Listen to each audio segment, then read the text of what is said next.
तो ऐसा लगता है कि कथा सुन सुन करके जिस प्रकार व्यक्ति में विरक्ति आ जाती है, वैसे ही नैमिषारण्य धाम में विरक्ति आ गई है।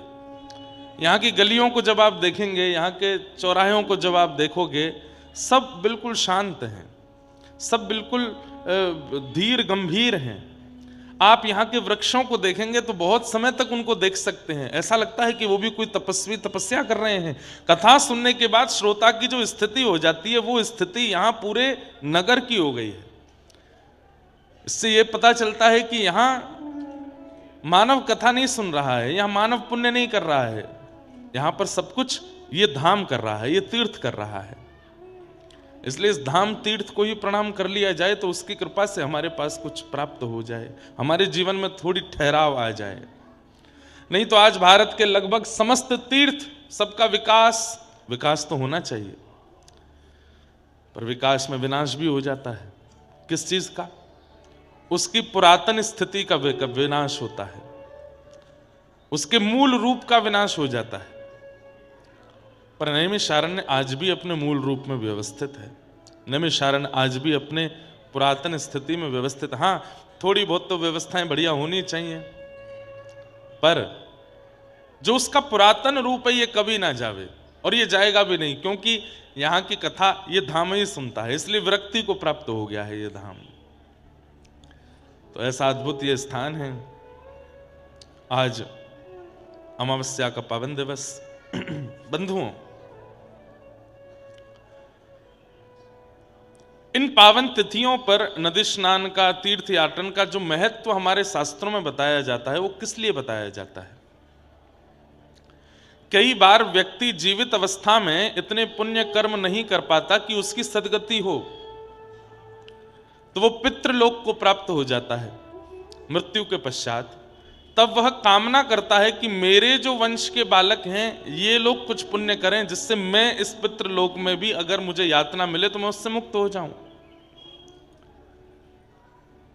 हमारे जितने भी भाई लोग बीच वाली गैलरी में खड़े हैं, वीडियो बना रहे हैं, सब बैठ जाओ, बैठ के कथा श्रवण करें। सब लोग बैठ जाओ, व्यवस्था करनी है, किसी को आगे आने से रोकना, बैठे बैठे रोक दो।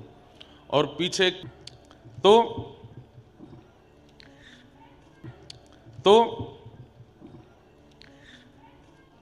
एक बार एक व्यक्ति को विरक्ति आ गई संसार में, और वो विरक्ति को प्राप्त होकर के इतना ज्यादा संसार मोह से दूर हो गया कि उसने पृथ्वी लोक का ही त्याग कर दिया। लोग घर छोड़ते हैं, पत्नी बच्चे परिवार छोड़ते हैं, कोई पृथ्वी ही छोड़ दे विरक्ति के कारण।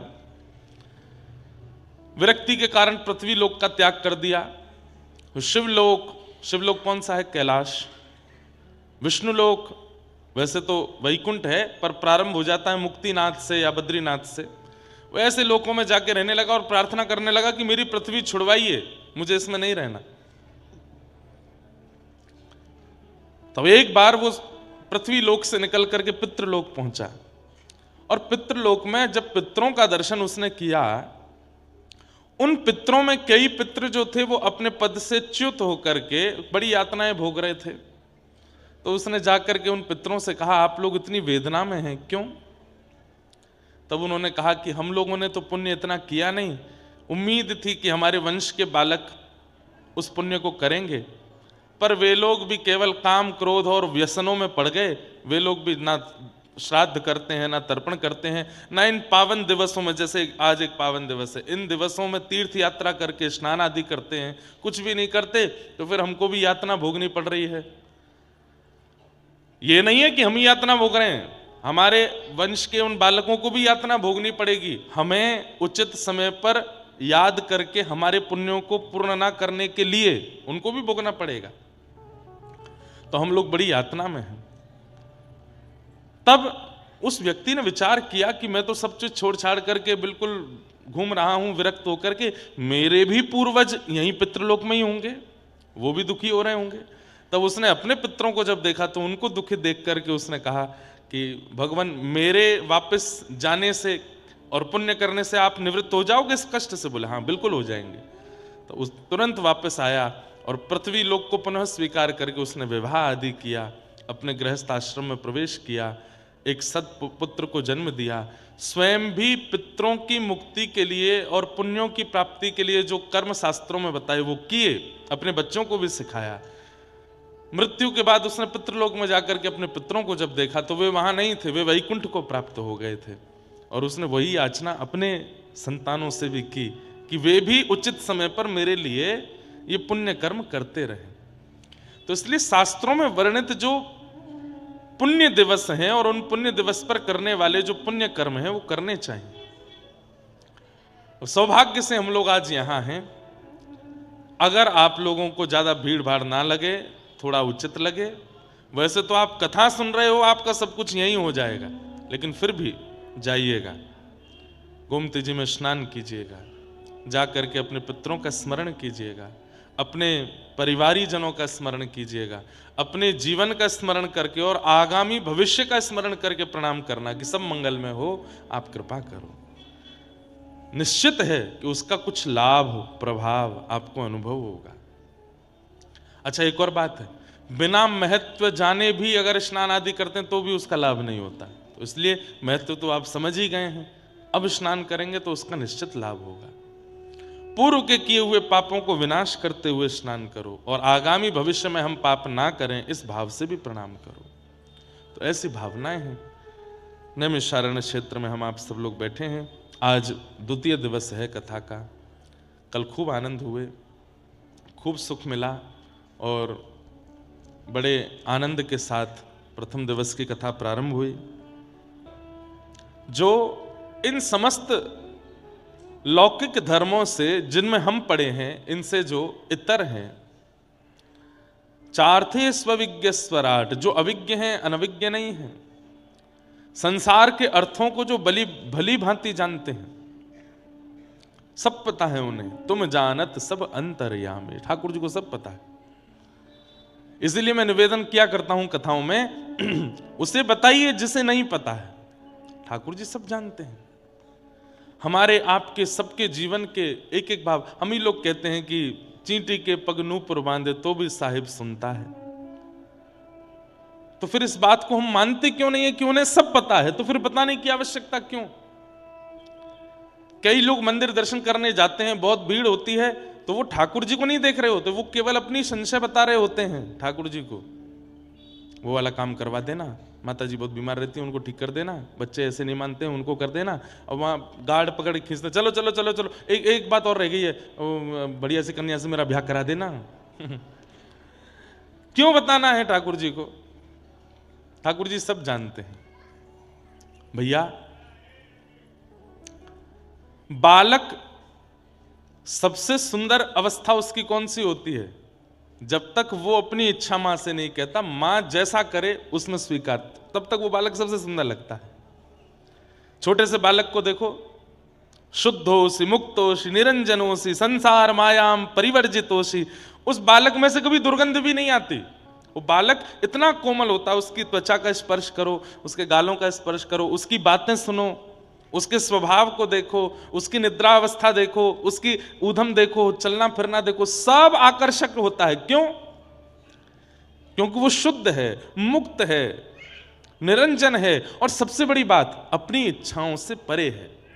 वो अपनी मातृ इच्छा में रहता है, वो किसी के पराधीन है, अपने ऊपर अधीन नहीं होता। लेकिन वही बालक जब स्वयं इच्छा प्रकट करने लग जाता है, मुझे तो ये खाना है, मुझे तो ये पहनना है, मुझे तो वहाँ जाना है, मुझे तो उससे मिलना है, मुझे तो ऐसे रहना है, जैसे जैसे ये उसकी इच्छाएं प्रकट होती चली जाती हैं, बालक फिर कोमल रूप से निष्ठुर होता चला जाता। फिर उसके अंदर विकार आने शुरू हो जाते हैं, काम क्रोध लोभ मोह ईर्ष्या द्वेष अभिनिवेश अहंता ममता चिंता, सब उसके अंदर आ जाती है।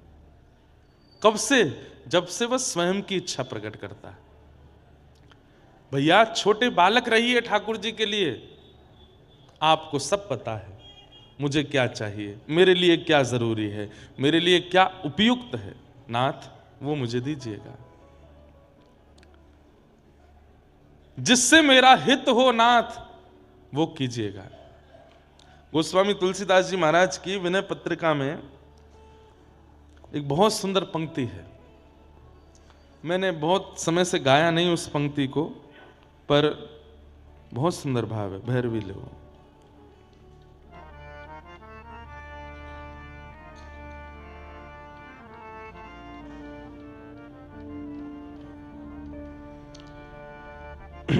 ऐसो कोदार जग माही, ऐसो कोदार जग माही, ऐसो कोदार जग माही, ऐसो कोदार। भैया ये हॉल है, नेक थोड़ा कम कर दो, बहुत गूंज रही है आवाज। कोदार जग माही, ऐसो कोदार जग माही। ठाकुर जी से ज्यादा उदार कौन होगा? बिन सेवा जो द्रवे दीन पर, बिन सेवा जो द्रवे दीन पर, राम सरिस को नाही, राम सरस को नाही। ऐसो कोदार जग माही, ऐसो कोदार। भैया एक बालक के पास में बहुत सारे खिलौने होते हैं, पर वो उन्हीं खिलौनों को ज्यादा स्नेह देता है जो खिलौने उसको सुख देते हों। पर जो खिलौना उस बालक को सुख नहीं देता, जो खिलौना उस बालक को ज्यादा अच्छा नहीं लगता, वो बालक उस खिलौने को फेंक देता। हम सब वो खिलौने हैं, हमने कभी राघव जी को सुख नहीं दिया, हमने कभी उनको प्रसन्न करने का प्रयास नहीं किया, बल्कि जिन जिन व्यवहारों से उनको बुरा लगता है वो सब हम करते हैं, वो सब हम करते हैं जिससे राघव जी को बहुत बुरा लगता है, वो सब हमारे अंदर है। लेकिन फिर भी हम जीवित हैं, हम चल रहे हैं, फिर रहे हैं, खा रहे हैं, पी रहे हैं, सो रहे हैं, और ये सब तो एक सामान्य बात है। पर इन सब के बीच में नैमिषारण्य आ रहे हैं, कथा सुनने का अवसर मिल रहा है, वृंदावन जाने का अवसर मिल रहा है, बरसाना जाने का अवसर मिल रहा है, कीर्तन सुनने का अवसर मिल रहा है। इसका मतलब क्या है? हम उनके योग के खिलौने नहीं है, लेकिन फिर भी वो कितने उदार हैं, हम पर कृपा कर रहे हैं। हमने कुछ ऐसा नहीं किया जिससे उनको प्रसन्नता होती हो, लेकिन फिर भी वो हम पर अनुग्रह कर रहे हैं। ऐसो कोदार जग माही, ऐसो कोदार जग माही। जो गति जोग विराग जतन करी, जो गति योग जो गति जोग विराग यतन करी, जो गति योग विराग करी कहीं पावत नाही, करी कहीं पावत नाही।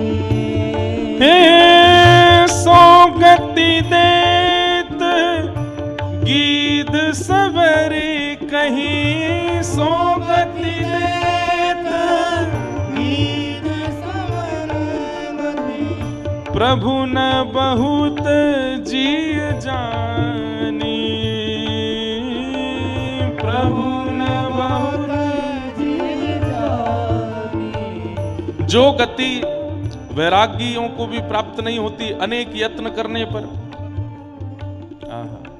नहीं पावत मुनि ज्ञानी, बड़े बड़े मुनि और ज्ञानियों को भी जो गति नहीं मिलती है, सो गति देत गीध सबरी कह। उस गीध को, जटायु का, अरे जटायु को गति कौन सी मिली, ये बाद की बात है, परंतु कितने बड़े आश्चर्य की बात है कि जिनके स्वयं पुत्र श्री राम हैं, उन दशरथ जी का अंतिम संस्कार राम जी ने नहीं किया, लेकिन गीध जो जाति का नहीं, वर्ण का नहीं, मानव नहीं, उसका संस्कार प्रभु श्री राम अपने हाथों से कर रहे हैं। कितनी बड़ी कृपा है उस पर। दशरथ जी का सौभाग्य है कि पुत्र राम है, लेकिन फिर भी भैया पुत्र के द्वारा जो संस्कार, अंतिम संस्कार होता है, उसकी बड़ी महिमा है, और वो भी प्रभु श्री राम। लेकिन दशरथ जी को भी वो सौभाग्य नहीं मिला कि राम उनका संस्कार कर सकते। लेकिन कहां वो गीध, वो मानव भी नहीं है, जाति प्रजाति का भी नहीं है, लेकिन उसके अंतिम संस्कार स्वयं श्री राम जी कर रहे हैं। उस समय हनुमान जी के नेत्र सजल हो गए। दूर चिंतन करते करते जब राघव जी की लीला का चिंतन कर रहे थे प्रभु श्री हनुमान जी, तो चिंतन करके इतने भावुक हो गए, बोले कितना सौभाग्यशाली है वो जटायु। प्रभु श्री राम उसकी रक्षा कर रहे हैं, प्रभु श्री राम उसकी संस्कार कर रहे हैं, कितना बड़ा सौभाग्यशाली। वो सबरी, कहते हैं सबरी जी जिस वन में रहती थी उस वन के सरोवर का जल लेने जाती थी। कुछ समय बाद वो सरोवर का जल सूख गया, तो उस वन में रहने वाले संतों ने सबरी को कोसा, बोले तेरे स्पर्श से ये सरोवर सूख गया, तू इतनी अभागनी है कि तेरे स्पर्श से ये सरोवर सूख गया, अब हम क्या पिएंगे क्या खाएंगे, अरे तू कहीं और चली क्यों नहीं जाती, क्यों छोड़ के नहीं निकल जाती यहां से। सबरी बोली मैं चली जाती आपकी आज्ञा मान के, पर मेरे गुरुदेव कह करके गए हैं कि प्रभु श्री राम इस कुटिया में आएंगे, जब तक वे नहीं आ जाते तब तक बस रहने का अवसर दे दो। सबरी के लिए एक एक दिन भारी पड़ रहा है, क्योंकि उस वन प्रदेश के संत जन रोज सुनाते हैं सबरी को कि तू निकल जाए यहां से, तेरे कारण हमारा भजन भंग हो रहा है, तेरे कारण सरोवर सूख रहे हैं, तेरे कारण ऐसा होता है ऐसा होता है। इतनी विषम परिस्थिति में भी रोज सबरी मार्ग बुहारती है, सजाती है कि प्रभु श्री राम आएंगे। वर्षों की प्रतीक्षा के बाद प्रभु श्री राम आए। संतों ने कहा कि वो सबरी के यहां क्यों जाएंगे, वो तो हमारे यहां आएंगे। लेकिन प्रभु श्री राम उस वन में आकर के भी सबसे पूछ रहे हैं कि सबरी कहां है, सबरी का आश्रम कहां है, और उसके यहां जाकर के झूठे बेर खाने हैं। अरे पराम्बा जगदम्बा लक्ष्मी को भी वो सुख प्राप्त नहीं होता जो सुख ठाकुर जी सबरी को प्रदान कर रहे हैं। इसलिए हम तो गाएंगे गोस्वामी तुलसीदास जी के साथ, ऐसो को उदार जग माही, ऐसो उदार जग माही, ऐसो उदार जग माही, ऐसो उदार जग माही। तुलसीदास सब भांति सकल, तुलसीदास सब भांति सकल सुख, तुलसीदास सब भांति सकल सुख, जो चहसी मन मेरो, जो चहसी मन मेरो, हे तो भुज राम काम सब पूरण, तो भुज राम राम सब पूरन, करे कृपा निधि तेरो, करे कृपा निधि तेरो, ऐसो को उदार जग माही, ऐसो उदार जग माही, ओ ऐसो को उदार जग माही। ऐसो उदार जग माही। कितने उदार हैं ठाकुर जी। परंतु उस उदारता में, उदारता का मतलब क्या होता है, वो सब जानते हैं, और सब जानकर के वो देते हैं जो हमारी उम्मीद से भी परे है, जो हमारे कर्म से भी प्राप्त नहीं होने वाला, पुण्यों से भी प्राप्त नहीं होने वाला, जो हमारे अधिकार में है ही नहीं, वह भी हमें जो दे दे उसको उदार कहते हैं। पर हम लोग ठाकुर जी की उदारता पे प्रश्न चिन्ह उठा देते हैं। कैसे? उन्हें जाकर के बता करके, हमें तो ये चाहिए, हमें तो ऐसा चाहिए, हमें तो वैसा चाहिए।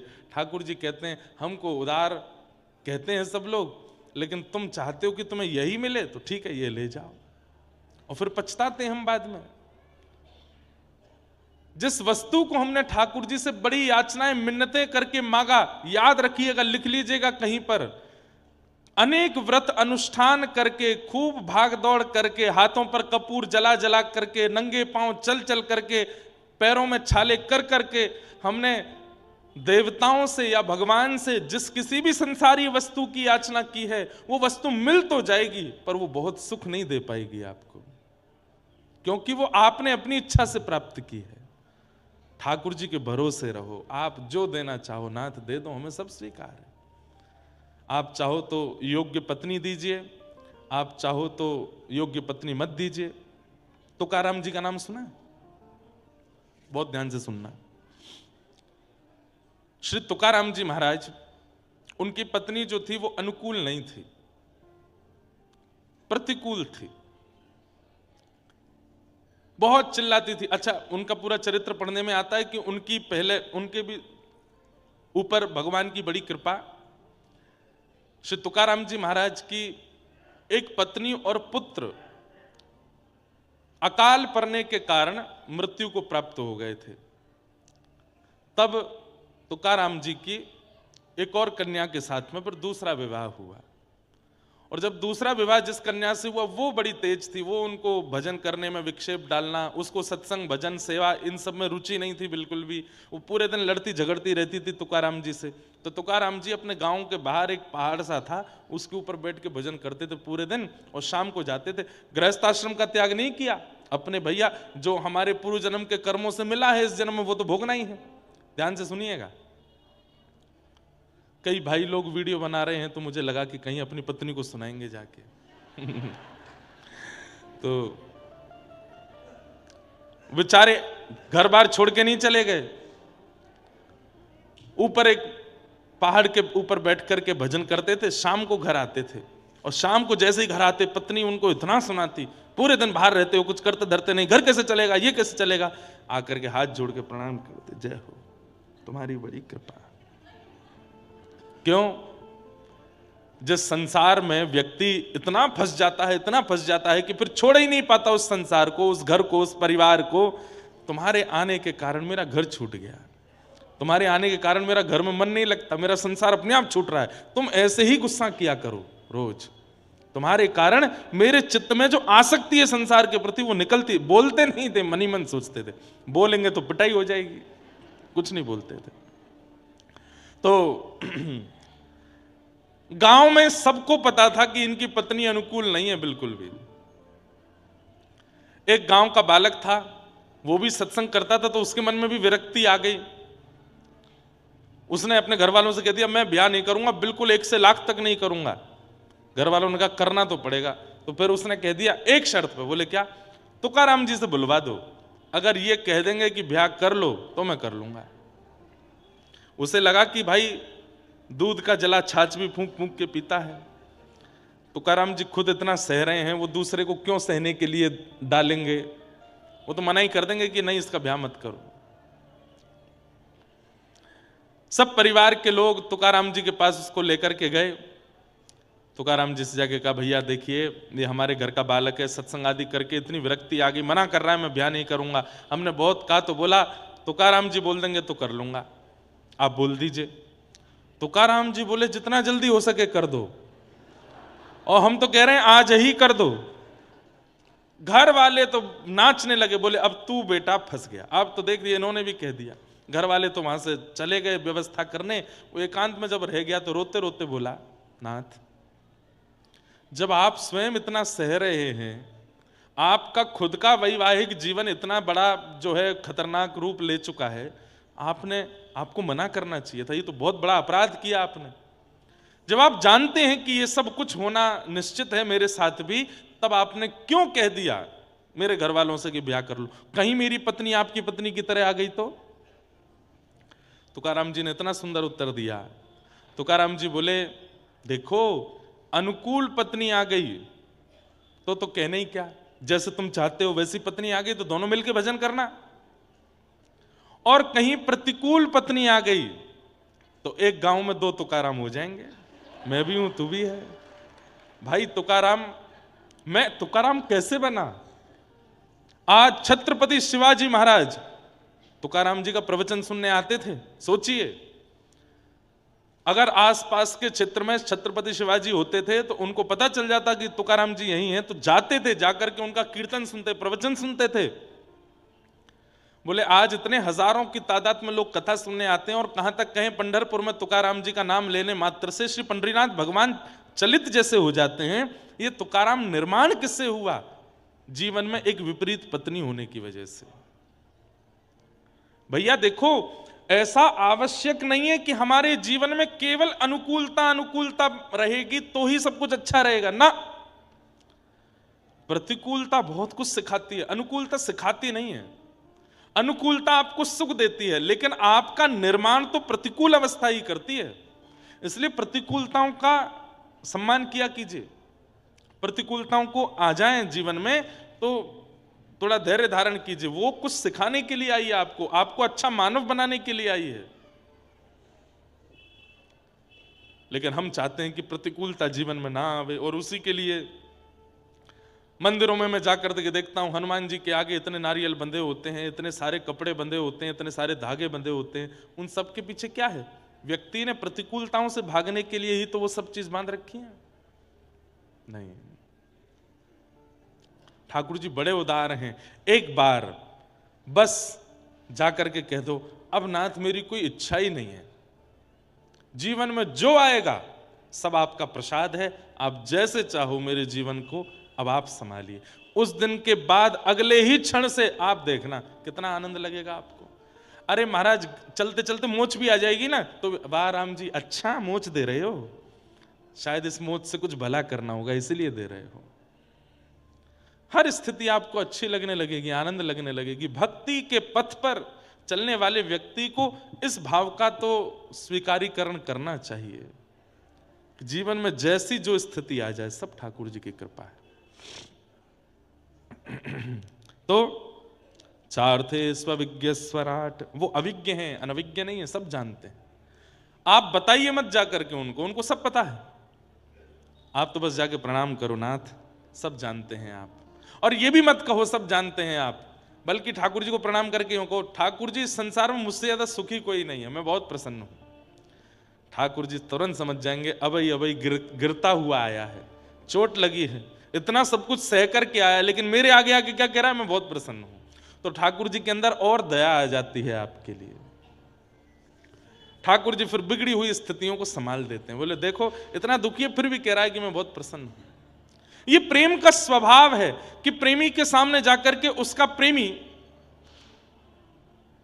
जैसे मां वो बुखार में थी, लेकिन पता चला कि बेटा लखनऊ गया है, कोई बहुत बड़े कार्य को संपादित करने गया है, तो घर में सबको बोल देती है उसको मत बताना मैं बुखार में हूं, उसको मत बताना मुझे ये पीड़ा है, उसको नहीं बताना, वो बेचारा वहां गया चिंता करेगा।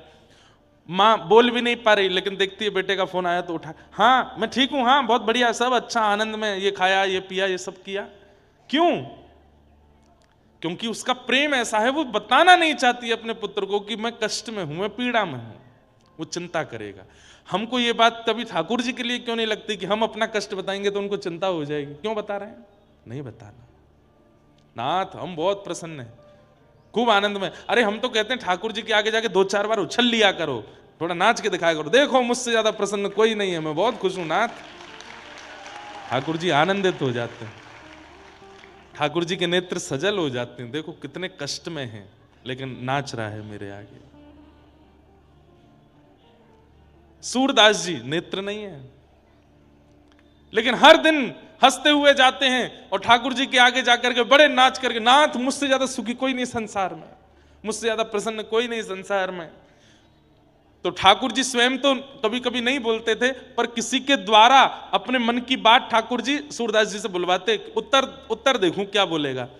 तो किसी ने जाके बोल दिया, सूरदास जी तुम्हारे नेत्र नहीं, भगवान ने तुमको नेत्र नहीं दिए, फिर भी तुम ठाकुर जी के आगे आकर के कहते हो तुम बहुत प्रसन्न हो। अरे भैया कैसी बात कर रहे हो तुम, ठाकुर जी ने मुझे नेत्र ना देकर के बहुत बड़ी कृपा की है। बोले क्यों? बोले भैया अगर सामने गड्ढा आ जाए तो नेत्र वाले की जिम्मेवारी बन जाती कि गड्ढा देख के संभल के चले, पर मेरे तो नेत्र ही नहीं है, क्योंकि मेरी जिम्मेवारी मुझ पे नहीं ठाकुर जी ने ले रखी है कि तो मैं बचाऊंगा। आप अगर कोई अपराध करते हैं तो आप पर ठाकुर जी उंगली उठा सकते हैं, तेरे पास हाथ थे, पैर थे, आंख थी, बुद्धि थी, सब कुछ था, फिर भी तूने अपराध किया। अरे भाई, कोई अपराध करने वाला व्यक्ति कह दे मुझ पर तो ये था ही नहीं, मेरे पास तो ये सामग्री नहीं थी इसलिए मुझसे हो गया, तब ठाकुर जी मान लेते, हाँ भाई तेरे पास तो था ही नहीं, तुझसे हो गया तो उसमें क्या कहें। उसकी जिम्मेवारी तो ठाकुर जी धारण करते हैं। तो वो अविज्ञ हैं, अनविज्ञ नहीं हैं। तेने ब्रह्म हृदय आदि कवय, आदि कवि ब्रह्मा आदियों को भी जो ज्ञान प्रदान करते हैं। मुह्यन्ति यत्सूरयः, बड़े बड़े देवताओं को भी जो अपनी वाणी पर, अपनी लीला पर, अपने रूप पर, कभी मोहिनी बन करके, कभी गिरिराज धारण करके, कभी रावण वध करके, जो अपनी लीला आदि पर भी बड़े बड़े देवताओं को, बड़े बड़े सूरों को भी जो मोहित कर लेते हैं। तेजो वारि मृदाम यथा विनिमयो, पृथ्वी जल अग्नि वायु आकाश जिनके अधीन है, यत्र सर्गुम मृषा, जिनकी कृपा से ये मायावी संसार हमें बड़ा वास्तविक लगने लगता है।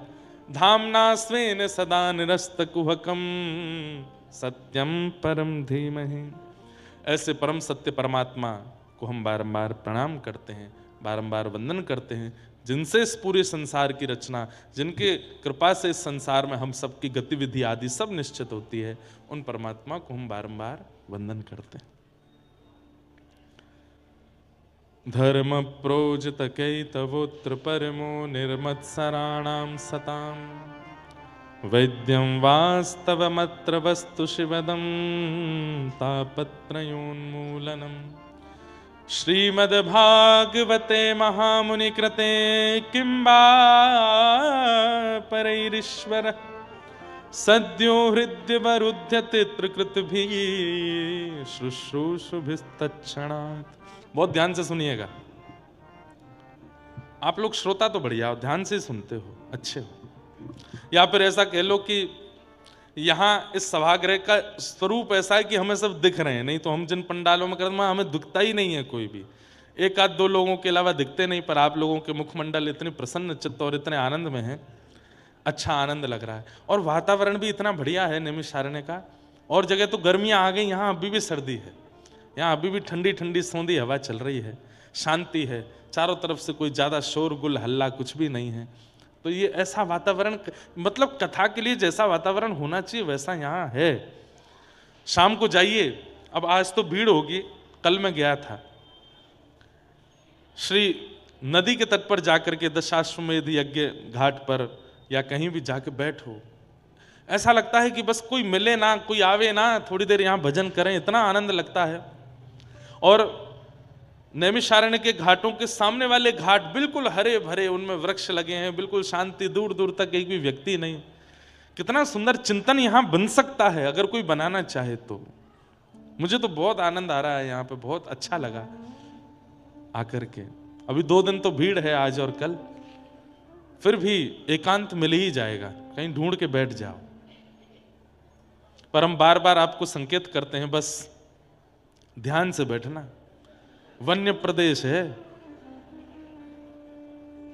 यहीं से मुक्तिनाथ नहीं जाना सीधे। तो एक बार बद्रीनाथ में कथा थी पूज्य पिताजी महाराज की। तो पूज्य पिताजी महाराज कथा में बोले कि भाई बद्रीनाथ में गंगा जी में स्नान का विधान नहीं है। पिताजी ने कहा यहां तो दर्शन मात्र से गंगा जी के स्नान का फल मिल जाता है। तो 2 बूढ़ी माता जी कथा सुनी, उन्होंने सोचा दर्शन मात्र से स्नान का फल मिलता है तो स्नान से क्या मिलता होगा। वो इस भावना से बेचारी दोनों बूढ़ी माता चली गई। जैसे ही उन्होंने गोता लगाया, बद्रीनाथ में गंगा जी का गोता, वहां तो उंगली डाल दो तो उंगली गायब सी हो जाती है, सुन्न पड़ जाती है, खून जम जाता है, इतना ठंडा। दोनों माताओं ने गोते लगाए, फिर तो जो हुआ हुआ आप अनुमान लगाओ क्या हुआ होगा। सीधे बद्री विशाल भगवान ही दिखे गए उनको। उनके बेचारे परिवार के लोग रोते बिलखते आए, महाराज जी अच्छा अभी हंसने वाली बात तो नहीं है खैर, लेकिन आप हंस रहे हो मैं भी हंस रहा हूं। उनका शरीर भी नहीं मिला। वहां तो गंगा जी को ठहरती हैं, वहां तो गंगा जी का, अगर आप बद्रीनाथ में रात में सुनेंगे तो 1-2 बजे आप किलोमीटरों दूर होटल में भी रुके होंगे तो गंगा जी की आवाज आती है। इतनी तीव्र गति से, वेग से गंगा जी बहती हैं। तो इसलिए कथाओं में, तीर्थों में कई बार व्यासों को बड़ी सावधानी से बातें बोलनी पड़ती हैं, ताकि श्रोता कहीं जाके आधी बात सुन करके कुछ ना कर ले। इसलिए वन्य प्रदेश है, थोड़ा ध्यान से जाना, एकांत में जाओ भी तो। धर्म प्रयोजित कई तवोत्र परमो निर्मत सराणाम, बहुत ध्यान से सुनना। विषय, अधिकारी, संबंध और प्रयोजन, ये चार बातें इस भाव में बताई गई हैं। श्रीमद् भागवत का विषय क्या है? धर्म प्रयोजित कई तवोत्र परमो, हमारे चित्त में परम धर्म का बीजारोपण करना, यह भागवत का विषय है। ठाकुर जी की प्राप्ति होना, वैकुंठ की प्राप्ति होना, जीवन में बहुत कुछ प्राप्त होना, वो बहुत बाद का विषय है। पर प्रारंभिक विषय यह है हमारे जीवन में परम धर्म का प्रादुर्भाव होना। परम धर्म किसको कहते हैं? परम धर्म किसको कहते हैं? जहां व्यक्ति देह से उठ करके देह के अंदर विराजमान आत्मा की चिंता करने लग जाए और उसके निवारण का साधन करने लगे, उसको परम धर्म कहते हैं। अभी आपको देह की चिंता है, इसलिए आप देह से क्रियाएं करते हैं। परिक्रमा करना यह दैहिक कर्म है, कंठी माला गले में पहनना यह भी दैहिक कर्म है, तिलक स्वरूप धारण करना यह भी एक देह के निवारण की क्रिया है, दंडवत प्रणाम करना या दंडवती परिक्रमा करना ये सब देह की क्रियाएं हैं। आप इनसे देह को पवित्र करने का प्रयास करते हैं, पर जब देह शांत हो जाए और आत्मा गतिशील बनाने की क्रिया हम करने लगे, आत्मा की निवृत्ति की क्रिया हम करने लगे, उसको परम धर्म कहते हैं। अब जैसे कथा सुनना, यह दैहिक कर्म नहीं है। आप देह से बैठे हो कथा में, लेकिन जो भी वक्ता सुना रहा है उसको अनुशीलन उसका कौन कर रहा है? आत्मा कर रही है। यह परम धर्म है। एकांत में जाकर के आप मानसी चिंतन कर रहे हो, एकांत में बैठकर के नेत्र बंद करके अपने चित्त में विराजमान निकुंज में श्री ठाकुर जी के मधुर रस का चिंतन कर रहे हो, यह दैहिक कर्म नहीं है, यह मानसिक कर्म है। तो मानसिक कर्म जहां आत्मा की निवृत्ति की क्रियाएं की जाती है उसको परम धर्म कहा जाता है। क्या कहते हैं? परम धर्म। परम धर्म। तो श्रीमद् भागवत का आश्रय लेने वाला व्यक्ति धीरे धीरे धीरे धीरे परम धर्म का मार्गी हो जाता है।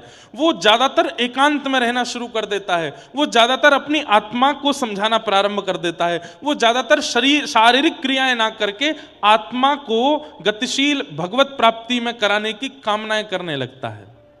उसको परम धर्म कहते हैं। श्रीमद् भागवत के प्रथम स्कंद में ही परम धर्म की एक सुंदर विवेचना की गई है। क्या? सवै पुंसां परो धर्मो यतो भक्ति अदोक्षजे अहैतुक्य प्रतिहता ययात्मा संप्रसेदति। बहुत ध्यान से सुनना। सवै पुंसां परो धर्मो, सभी प्राणी मात्र का परम धर्म क्या है? यतो भक्तिर अदोक्षजे, अदोक्षज भगवान श्री कृष्ण की प्रेम लक्षणा भक्ति करना। प्रेम लक्षणा भक्ति किसको कहते हैं? जो मीराबाई करती हैं।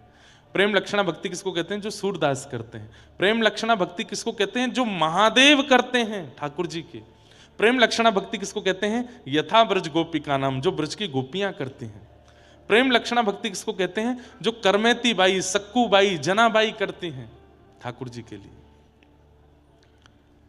समझ में आई बात? भगवान को भगवान मान करके आराधन करना यह धर्म है, पर भगवान को कोई अपना संबंधी मान करके उनकी आराधना करना यह परम धर्म है। ठाकुर जी के प्रति प्रेम भाव करके उनकी आराधना करना यह परम धर्म है। हमारे व्रज के एक महात्मा थे, बहुत ध्यान से सुनना सब लोग, इधर देखो, इधर देखो, बहुत ऊंची बात बताने जा रहे हैं। हमारे व्रज के एक महात्मा थे। कुछ ब्रजवासियों ने जाकर के उन महात्मा जी को प्रणाम किया। महात्मा जी बोले, कहो भैया कैसे आए? बोले, बाबा तुम तो एक बड़ी गूढ़ बात करनी है। ब्रजभाषा समझेंगे आप लोग? तो बाबा तुम तो एक बड़ी गूढ़ बात करनी है। बाबा बोले, बताओ भैया कहाँ गूढ़ बात है? बोले यूं बताओ, जे प्रेम लक्षणा भक्ति कैसे प्राप्त होएगी, या के बारे में हमें बताओ। प्रेम लक्षणा भक्ति कैसे प्राप्त होएगी? तो महात्मा जी मुस्कुराए, नेत्र बंद करके बोले भैया, जो प्रेम लक्षणा भक्ति कहा है, बोले खुजली को रोग है। कहा है? ऊंची बात है, ध्यान से सुनना। कई बार संत जन, महात्मा जन क्या बोल जाते हैं, हम उनकी बात की गंभीरता को पहचान नहीं पाते। बोले भैया, जो प्रेम लक्षणा भक्ति जो है, कहा है जो खुजली को रोग है। तो सब ब्रजवासी जन बोलने लगे, बोले बाबा हम तुमसे बात पूछ भी आए हैं कछु, आप हमसे मजाक कर रहे हो। बाबा बोले मैं मजाक ना कर रहा हूं, मैं बहुत धैर्य चित्त से बोल रहा हूं और ये वास्तविकता में बोल रहा हूं। जो प्रेम लक्षणा भक्ति का है, बोले खुजली को रोग है। बोले ऐसे कैसे? बोले भैया ये खुजली को रोग कैसे होवे? बोले जाकू है जाए, वाकू पूरे दिन खुजावे में ही सुख मिले, पूरे दिन खुजाते ही रहेगो। प्रेम लक्षणा भक्ति को मतलब कहा है? बोले पूरे दिन केवल और केवल और कुछ भाएगा ही नहीं। कृष्ण मन, कृष्ण धन, कृष्ण ही हमारो तन, आठों याम ऊधों में कृष्ण ही सो काम है। यादो हने बहनने मथनो पलेप, प्रेंखें खनार भरुदितो क्षणमार जनादऊ। पूरे दिन गोपियां केवल कृष्ण को ही याद करती रहती हैं, उन पर कोई काम नहीं है। उठते बैठते, चलते फिरते, सोते खाते पीते, हर स्थिति में केवल कृष्ण है, कृष्ण है, कृष्ण है। दूसरी बात, ये खुजली को रोग कैसो है? बोले भैया जाको खुजली को रोग है जाए ना, बात दूरी बनाए के रखी हो। क्यों? अगर छुप गए तो तुमको भी है जाएगा। प्रेम लक्षणा भक्ति कैसी है? ये प्रवचन से नहीं आएगी, ये सुनावे से नहीं आवेगी, ये सुनवे से नहीं आवेगी। तो बोले जाकू प्रेम लक्षण रोग लगो हो, वाक्य संस्पर्श से आवेगी, वाक्य संपर्क से आवेगी। ये इतनी आसान नहीं है। सोचो महापुरुष क्या शब्द बोलते हैं और कैसे उसका संकेत कर देते हैं। अब कितने बड़े प्रश्न को, कितने गंभीर प्रश्न को कितनी आसानी से समझा दिया। जाकू प्रेम रोग लगो होगो, ठाकुर जी की प्रेम लक्षणा भक्ति लगी होगी, वाक्य संपर्क में जावे से प्रेम आवेगो। तो फिर ब्रजवासी, उनके तो नेत्र सजल हो गए, अरे बाबा आपने कैसी अच्छी बात कही। तब दूसरा ब्रजवासी बोलो, लेकिन बाबा कृष्ण प्रेम कोई महापुरुष को लगो है, ये हमको कैसे पता चले? इस भयावह कलयुग में जहां पाखंड का इतना पारावार हो चुका है, लोग बाग केवल अपने प्रचार के लिए प्रेम लक्षणा भक्ति का दिखावा कर देते हैं। हम कैसे पहचाने कि प्रेम लक्षणा भक्ति कोई में है कि नहीं?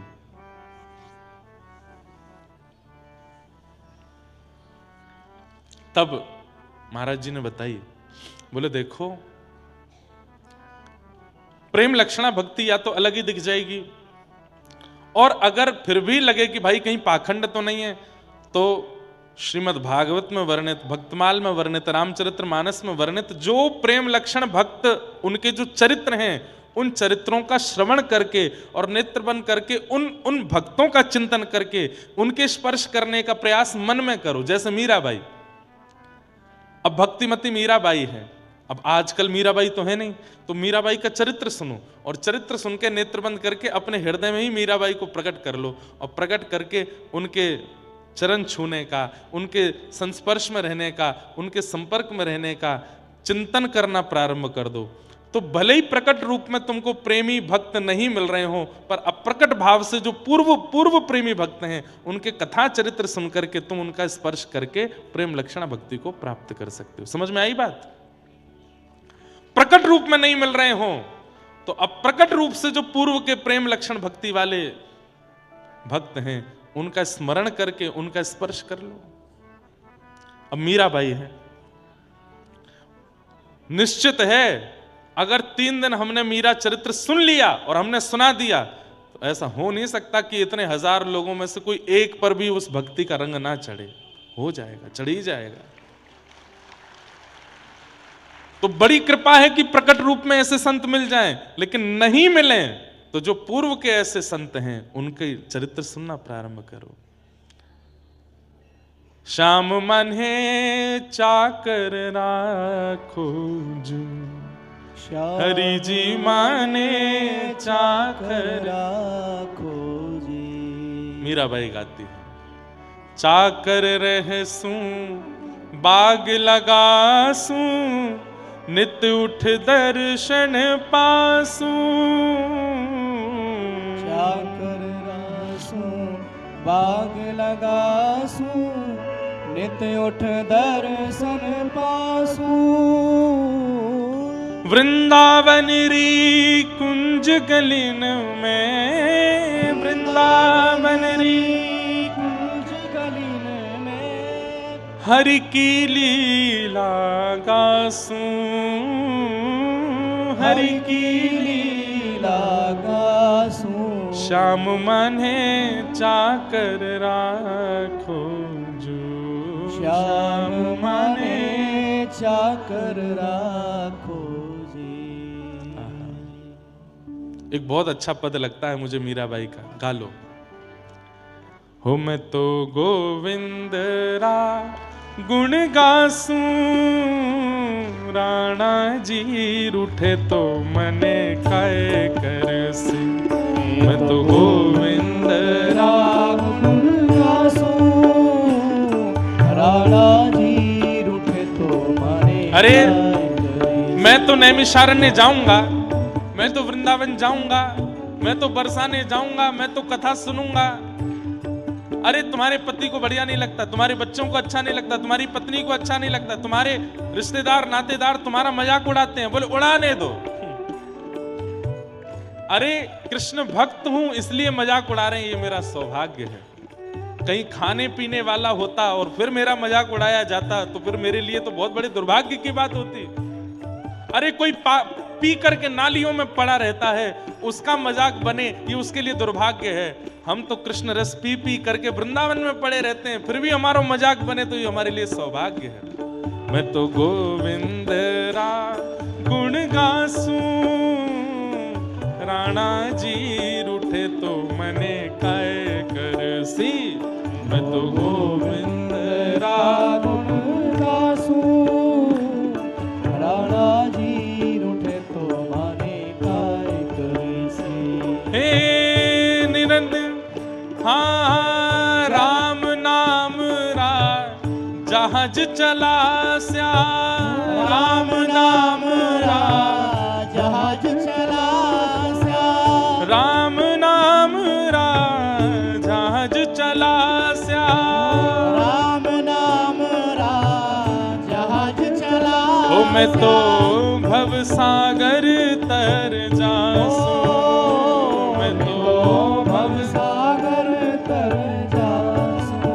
हाँ मैं तो भव सागर तर जासूं, मैं तो भव सागर तर जासूं।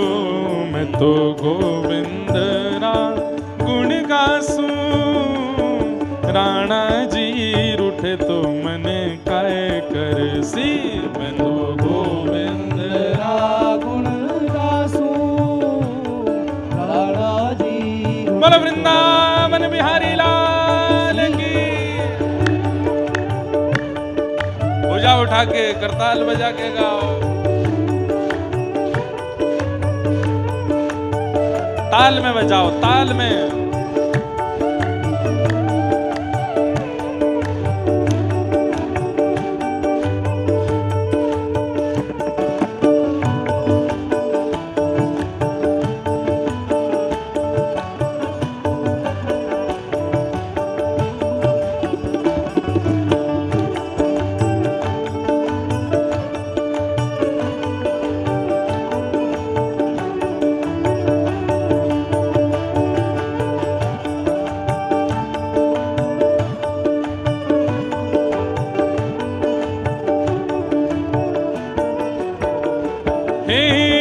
चरणामृत रा नेम हमारा, चरणामृत रा नेम हमारा, चरणामृत रा नेम हमारा, चरणामृत रा नेम हमारा। मैं तो नित उठ दर्शन पासूं, मैं तो नित उठ दर्शन पासू।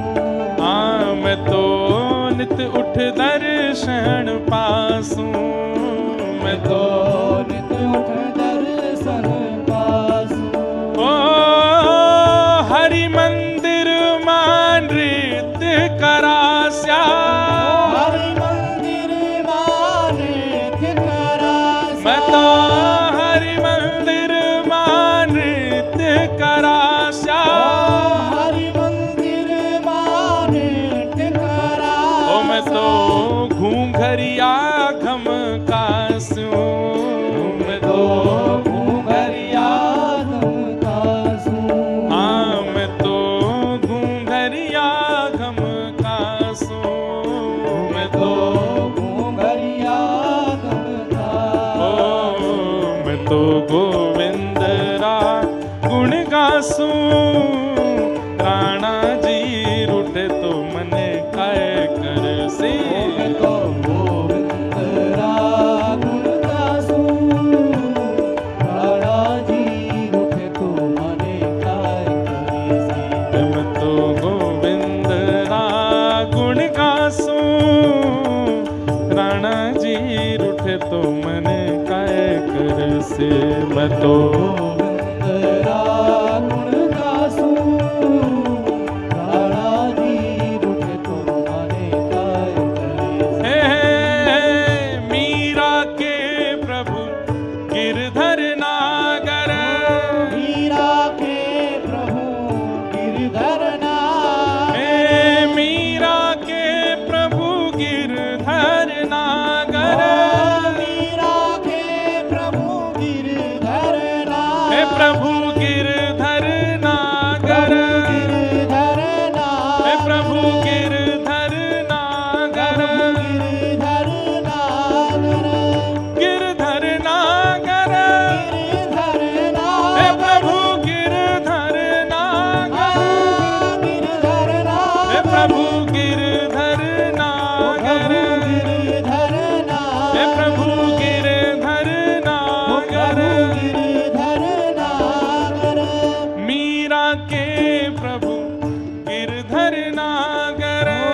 मीरा के प्रभु गिरधर नागर। ओ मैं तो निरख परख गुण गासूं। मैं तो निरख परख गुण गासूं। हाँ मैं तो निरख परख गुण गासूं। मैं तो निरख परख गुण गासूं। ओ मैं तो गोविंद रा गुण गासूं। राणा जी रूठे तो मने काय कर से। मैं तो गोविंद रा गुण गासूं। राणा जी रूठे तो मने काय करेसी। ओ मैं तो गोविंद रा गुण गासूं। राणा जी रूठे तो मने काय कर से। मैं तो गोविंद रा गुण गासूं। राणा जी रूठे तो मने काय करेसी। ओ राणा जी रूठे तो मने काय कर से। राणा जी रूठे तो मने काय ओ राणा जी रूठे तो मने काय कर से। राणा जी रूठे तो मने काय करेसी। बोलो भक्त वत्सल भगवान की। अब साची साची बताना। ये हमने 2-4 मिनट मीराबाई का एक पद गाया। चित्त में प्रेम नहीं प्रकट हुआ है? हृदय में प्रेम नहीं आया?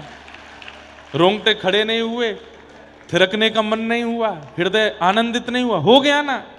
यही बात उन संत ने समझाई। बोले भैया अगर प्रेम लक्षणा भक्ति वाला कोई भक्त या संत मिल जाए तो उसके संस्पर्श में चले जाओ, उसके संस्पर्श में रहने लगो। लेकिन नहीं मिल रहा हो तो पूर्व के जो प्रेमी भक्त हैं उनके चरित्र सुनो, उनके पद गाओ, उनका चिंतन करो। उससे प्रेम लक्षणा भक्ति चित्त में आ जाएगी, निश्चित आ जाएगी। और ये प्रेम लक्षणा भक्ति का संचार हो कहां से रहा है? वहीं से तो हो रहा है। सूरदास जी के चरित्र गाओ, मीराबाई के पद गाओ, तुलसीदास जी के पद गाओ। इन्हीं की कृपा से ही प्रेम आने लग जाएगा चित्त में, और ढूंढने की आवश्यकता नहीं है। तो यही परम धर्म है। ठाकुर जी के प्रति श्रद्धा होना धर्म है, ठाकुर जी के प्रति विश्वास होना धर्म है, ठाकुर जी के प्रति आस्था होना धर्म है, ठाकुर जी के प्रति समर्पण होना धर्म है, पर ठाकुर जी के प्रति प्रेम होना यह परम धर्म है। प्रेम, और प्रेम कहते किसको है? सब जानते हैं प्रेम किसको कहते हैं। 24 घंटा में से 1.5 घंटा आप ठाकुर जी के लिए निकालते हो, वो धर्म है। पर 24 घंटा में से 1.5 घंटा केवल संसार को देते हो, बाकी सब ठाकुर जी को देते हो, ये प्रेम है। कई लोग कहते हैं महाराज जी संतों के चेहरे पे इतना नूर क्यों होता है? ये संत जन कौन सी क्रीम लगाते हैं अपने मुंह पे? ये संत जन, वैष्णव जन और भगवत प्रेम कराने वाले सब भक्त जन, इनके मुखमंडल में इतना आकर्षण क्यों होता है? हम आकर्षित क्यों होते चले जाते हैं? देखो एक बात सुनिए, किसी के मुखमंडल को देख करके अगर उसका चिंतन बन रहा है तो वो भक्त नहीं है, पर किसी के रूप मुखमंडल को देख करके ठाकुर जी का चिंतन बन रहा है तो समझो वो भक्त है। आपके चित्त में हमारे पूज्य श्री मलुक पीठ वाले महाराज जी को आप देखो, उनका रूप देख करके जब आप उनसे दूर चले जाओगे तो राम जी की याद आएगी, राघव जी की याद आएगी, गौ माता की याद आएगी। हमारे गोरीलाल कुंज वाले महाराज जी को देखो, उनको देख करके श्री कुंज बिहारी लाल स्मृति में आते हैं।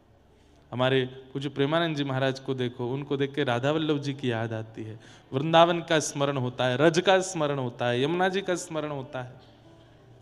हमारे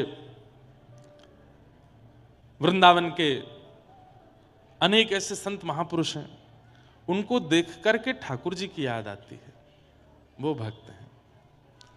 मीराबाई बहुत सुंदर थी, पर मीराबाई के चरित्र में आता है कि इतने हजारों लोग मीराबाई को देखने के लिए आते थे। जब मीराबाई का ब्याह हो गया तो मीराबाई के महल, जिस महल में वो रहती थी, उस महल के नीचे संतों की भीड़ लगी रहती थी। मेवाड़ में कभी संत जन आते ही नहीं थे, लेकिन मीराबाई के आने के बाद इतने संतों की भीड़ लग गई, तो भोजराज जिनसे विवाह हुआ, वो एक बार रूप बदल करके उन संतों के बीच में गए और पूछने लगे, मीरा को देख करके क्या लगता है? बहुत सुंदर है, चांद जैसा मुखड़ा है, इतनी आकर्षक लगती है, इसके नेत्र मृग जैसे हैं, इसकी नासिका ऐसी है, इसके घुंघराले केश हैं, इसके कान ऐसे हैं। मतलब रूप का वर्णन करने लगे तो पास पास बैठे हुए संत जन कह रहे, राम राम राम राम, छी छी छी, अरे क्या बोलते हो भाई, क्या बोल रहे हो? तो बोले मीराबाई, वही तो कह रहा हूं, हम उसके नेत्र ही तो देखने आते हैं, उसकी अलकावली तो देखने आते हैं, उसकी नाकी तो देखने आते हैं, उसके रूप का गौरवर्ण ही तो देखने आते हैं। तो बाकी सब संत जन गुस्सा हो गए, तू कैसी बात करता है? मीराबाई का रूप देख करके हम उसकी सुंदरता देखने नहीं आते, तो क्यों आए हो तुम लोग? बोले, अरे बद्रीनाथ जा करके, रामेश्वरम जा करके, जगन्नाथपुरी जा करके, द्वारिकापुरी जा करके, तीर्थों में नंगे पैर भ्रमण करके भी कृष्ण इतने प्रिय नहीं लगते जितने मीराबाई के रूप को देख के लगने लगते हैं। उनका एक झलक पाते ही कृष्ण और प्रिय हो जाते हैं, और ज्यादा प्यारे लगते हैं। हम तो इसलिए मीरा को देखने आते हैं। अद्भुत है। तो धर्म प्रोजित कई तवोत्र परमो, हमारे चित्त में परम धर्म का प्रादुर्भाव भागवत की कृपा से होता है। अगर आप भक्त चरित्र ही सुनते रहोगे और श्रीमद् भागवत जी का आश्रय नहीं लोगे तो भी कहीं ना कहीं प्रेम लक्षणा भक्ति उत्पन्न नहीं हो पाएगी। इसलिए हमारे स्वामी श्री हरिदास जी महाराज, जिनकी परंपरा इतनी कठिन है, इतनी गौड़ है कि उसमें प्रवेश करना व्रज में भी बहुत मुश्किल है। स्वामी श्री जिन्होंने श्री बिहारी जी को प्रकट किया, अभी हम वहीं से कथा करके आए, जटेरी धाम, वो स्वामी जी की परंपरा का ही स्थान है। उनकी प्रेम की स्थिति बड़ी विचित्र है। वे स्वामी जी की परंपरा भी आज्ञा करती है, प्रथम सुने भागवत भक्त मुख भगवत वाणी, भक्त मुख भगवत वाणी, प्रथम सुने भागवत। वहां पर भी आज्ञा दी गई है कि पहले भागवत सुनो। भागवत के बिना अगर आप रस में प्रवेश करना चाहेंगे, प्रेम में प्रवेश करना चाहेंगे, आपसे अपराध हो जाएगा। ठाकुर जी सामने आ भी गए तो भी अपराध बन जाएगा, और वो ऐसा अपराध बनेगा कि उस अपराध के कारण ठाकुर जी जन्मों तक नहीं मिलेंगे। इसलिए भागवत के आश्रय से प्रवेश करो। धर्म प्रोजित कई तवोत्र परमो, तो भागवत का विषय क्या है? हमारे चित्त में परम धर्म का प्रादुर्भाव होना। परम धर्म क्या है? कृष्ण से अहेतुकी प्रेम लक्षणा भक्ति होना। तो ठाकुर जी से प्रेम लक्षणा भक्ति होना, यह भागवत का विषय। श्रीमद् भागवत का अधिकारी कौन है? तो कहते हैं निर्मत सराणाम सताम, जिसके चित्त में मात्सर्य दोष नहीं है। मात्सर्य दोष किसको कहते हैं? मात्सर्य दोष किसको कहते हैं? इधर देखो, यहां देखो। दूसरे के प्रति ईर्ष्या, किसी की अच्छाइयों को देखकर के आप विचलित होते हो, वो इतना अच्छा क्यों है, वो इतना बढ़िया क्यों है, इसको मात्सर्य दोष कहते हैं। मैंने कई बार कथाओं में इस बात को कहा है, ठाकुर जी कामी को मिले हैं, क्रोधी को मिले हैं, लोभी को मिले हैं, मोही को मिले हैं, लेकिन ईर्ष्यालु को नहीं मिलते। और कई बार ऐसा देखा गया है कि व्यक्ति के अंदर काम नहीं है, क्रोध नहीं है, लोभ नहीं है, लोभ नहीं है, मोह नहीं है, पर ईर्ष्या है। और उस व्यक्ति को लोग कह देते हैं कि तो बढ़िया ही, तो कोई बात नहीं भाई, न ईर्ष्यालु ही तो है ना। आपको दिख नहीं रहा है। अगर ईर्ष्या है तो इसका मतलब काम भी है, क्रोध भी है, लोभ भी है, मतलब ये दोष है तो सारे दोष है। कई बीमारियां ऐसी होती हैं, अगर वह बीमारी है तो इसका मतलब है सर्वांगीण इंद्रियां आपकी नष्ट हो चुकी हैं। कई बीमारियां ऐसी, उससे रक्त भी खराब हो गया है, उससे लिवर भी खराब हो गया, किडनी भी खराब हो गई, हार्ट भी खराब हो गया है, बुद्धि भी खराब हो गई है, सब खराब हो जाता है एक बीमारी के आने से। ठीक वैसे ही ईर्ष्यालुता एक ऐसी बीमारी है, यदि आपके चित्त में है तो इसका मतलब आप बाकी के सारे दोषों को आमंत्रित कर रहे हो। ईर्ष्या क्या करता है पता है? हमारे चित्त में दोषों के लिए जगह नहीं होती। बहुत ध्यान से सुनो, इधर देखो, इधर देखो, यहां देखो, कथा सुनो। हमारे चित्त में जगह नहीं है ईर्ष्या दोषों के लिए। काम क्रोध लोभ मोह आना तो चाहते हैं, पर उनको जगह नहीं मिलती। तब वे क्या करते हैं? एक ऐसे चिकित्सक को भेजते हैं जो भीतर जाके जगह बनाए, वो उसका नाम है ईर्ष्या। ईर्ष्या हमारे अंदर जैसे ही आती है तो वो जगह बनाने लगता है, और इतनी जगह बना लेता है, इतनी जगह बना लेता है कि वो फिर आमंत्रित करता, आ जाओ सबरे। तो काम क्रोध लोभ मोह द्वेष अभिनिवेश अहंता ममता चिंता सब एक साथ आके चित्त में बैठ जाते हैं। ईर्ष्या को ही नहीं आने दिया तो इसका मतलब स्थान ही नहीं बन पाया, और स्थान नहीं बन पाएगा तो बाकी के दोष आ ही नहीं पाएंगे। लेकिन दुर्भाग्य की बात है, आज हर दूसरे व्यक्ति के अंदर ईर्ष्या है। आप स्वयं से पूछिए, स्वयं से पूछिए, और अभी मत पूछिए, बाद में पूछना कथा के बाद। ईर्ष्या है किसी से? है तो सही, सबको है। और वही ईर्ष्या दोषों को जन्म देती है। भगवान से प्रार्थना करना, कभी ईर्ष्या चित्त में ना आवे। काम क्रोध लोभ मोह यदि चित्त में आ भी गए तो इनकी चिकित्सा हो जाएगी, पर ईर्ष्या आ गई तो उसकी चिकित्सा नहीं हो सकती। वो तो फिर आपका नाश करवा के ही जाएगी। और सबसे बड़ी बात है, ईर्ष्यालु व्यक्ति को ठाकुर जी की प्राप्ति नहीं होती। तो ऐसे ऐसे स्वभाव को हम लाएं क्यों जो भगवत मिलन में बाधा बने? किसी की उपलब्धियां देख करके, किसी के धन को देख करके, किसी के वैभव को देख करके, किसी की सुंदरता देख करके, किसी की प्रसन्नता देख करके आप ईर्ष्या में चले जा रहे हो। ये बहुत बड़ा दोष है। इससे बचने का प्रयास करो। मैं एक बात कहता हूं, श्रावण के दिनों में इस बार शंकर जी के ऊपर जल चढ़ाते हुए प्रार्थना करना है, हे शंकर जी, हरि जी मोहे संत हृदय कर दीजो, हरि जी मोहे संत हृदय कर दीजो। हे नाथ, मुझे आप सरल बना दो, मेरे अंदर दया का संचार कर दीजिए, मेरे अंदर करुणा ले आइए नाथ, मेरे अंदर से ईर्ष्या को दूर कर दीजिए। हम ठाकुर जी से ये सब तो कभी मांगते नहीं, दुनिया भर के संसार मांगते रहते हैं। ठाकुर जी से मांगना है तो ये मांगो, ये हनुमान जी महाराज, जैसे आप हो ना वैसे हमको बना दो। हे भोलेनाथ, जैसे भोले आप हो वैसे हमको बना दो। अरे ठाकुर जी से याचना करो, हमको भोंदू बना दो, भोंदू, बिल्कुल भोंदू बना दो, सीधा बना दो हमको। हम बहुत बहुत चतुर हो गए नाथ, हम हमारे अंदर बहुत विकार हो गए, हमको सीधा कर दीजिए। ये क्यों नहीं मांगते हम ठाकुर जी से? बंधुओं, ज्ञानियों को ठाकुर जी मिलते हैं, विरक्तों को ठाकुर जी मिलते हैं, भक्तों को ठाकुर जी मिलते हैं, पर एक बात यह भी लिख लो, भोंदू को ठाकुर जी मिलते हैं। आपने उससे जाके कह दिया, बोले सूरज नहीं है, बोले तो ऊपर एक लालटेन लटका रखी है, तो मान जाए अच्छा लालटेन नहीं होगी। इतना भोंदू हो सकता है कोई? पर इतने भोंदू हो गए ना जिस दिन, उस दिन ठाकुर जी मिल जाएंगे। वाह, इतने सीधे हो भाई। अच्छा, कई परिवार के लोग मेरे को आकर के इस बात पर टोकते, महाराज जी आप कथा में कहते हो कि भोंदू बन जाओ, सीधे बन जाओ, सरल बन जाओ। आपको पता है कितना चालाक संसार है? हमारे बच्चे अगर स्मार्टनेस नहीं लाएंगे, हमारे बच्चे थोड़े क्लेवर नहीं होंगे, हमारे बच्चे थोड़े से अपने आप को इंप्रूव नहीं करेंगे, तो संसार उनके साथ खेलेगा, ये संसार उनको पागल बना देगा, संसार उनके साथ में दुर्व्यवहार करेगा। अरे जब व्यक्ति सरल चित्त हो जाता है ना, जब व्यक्ति सीधा हो जाता है, जब व्यक्ति भोंदू हो जाता है, बिल्कुल सीधा हो जाता है, और संसार उससे खेल भी जाता है ना, तो फिर ठाकुर जी उसके साथ खेल कर जाते हैं। और ठाकुर जी जब खेल करते हैं तो फिर सारे खेल छोटे पड़ जाएंगे।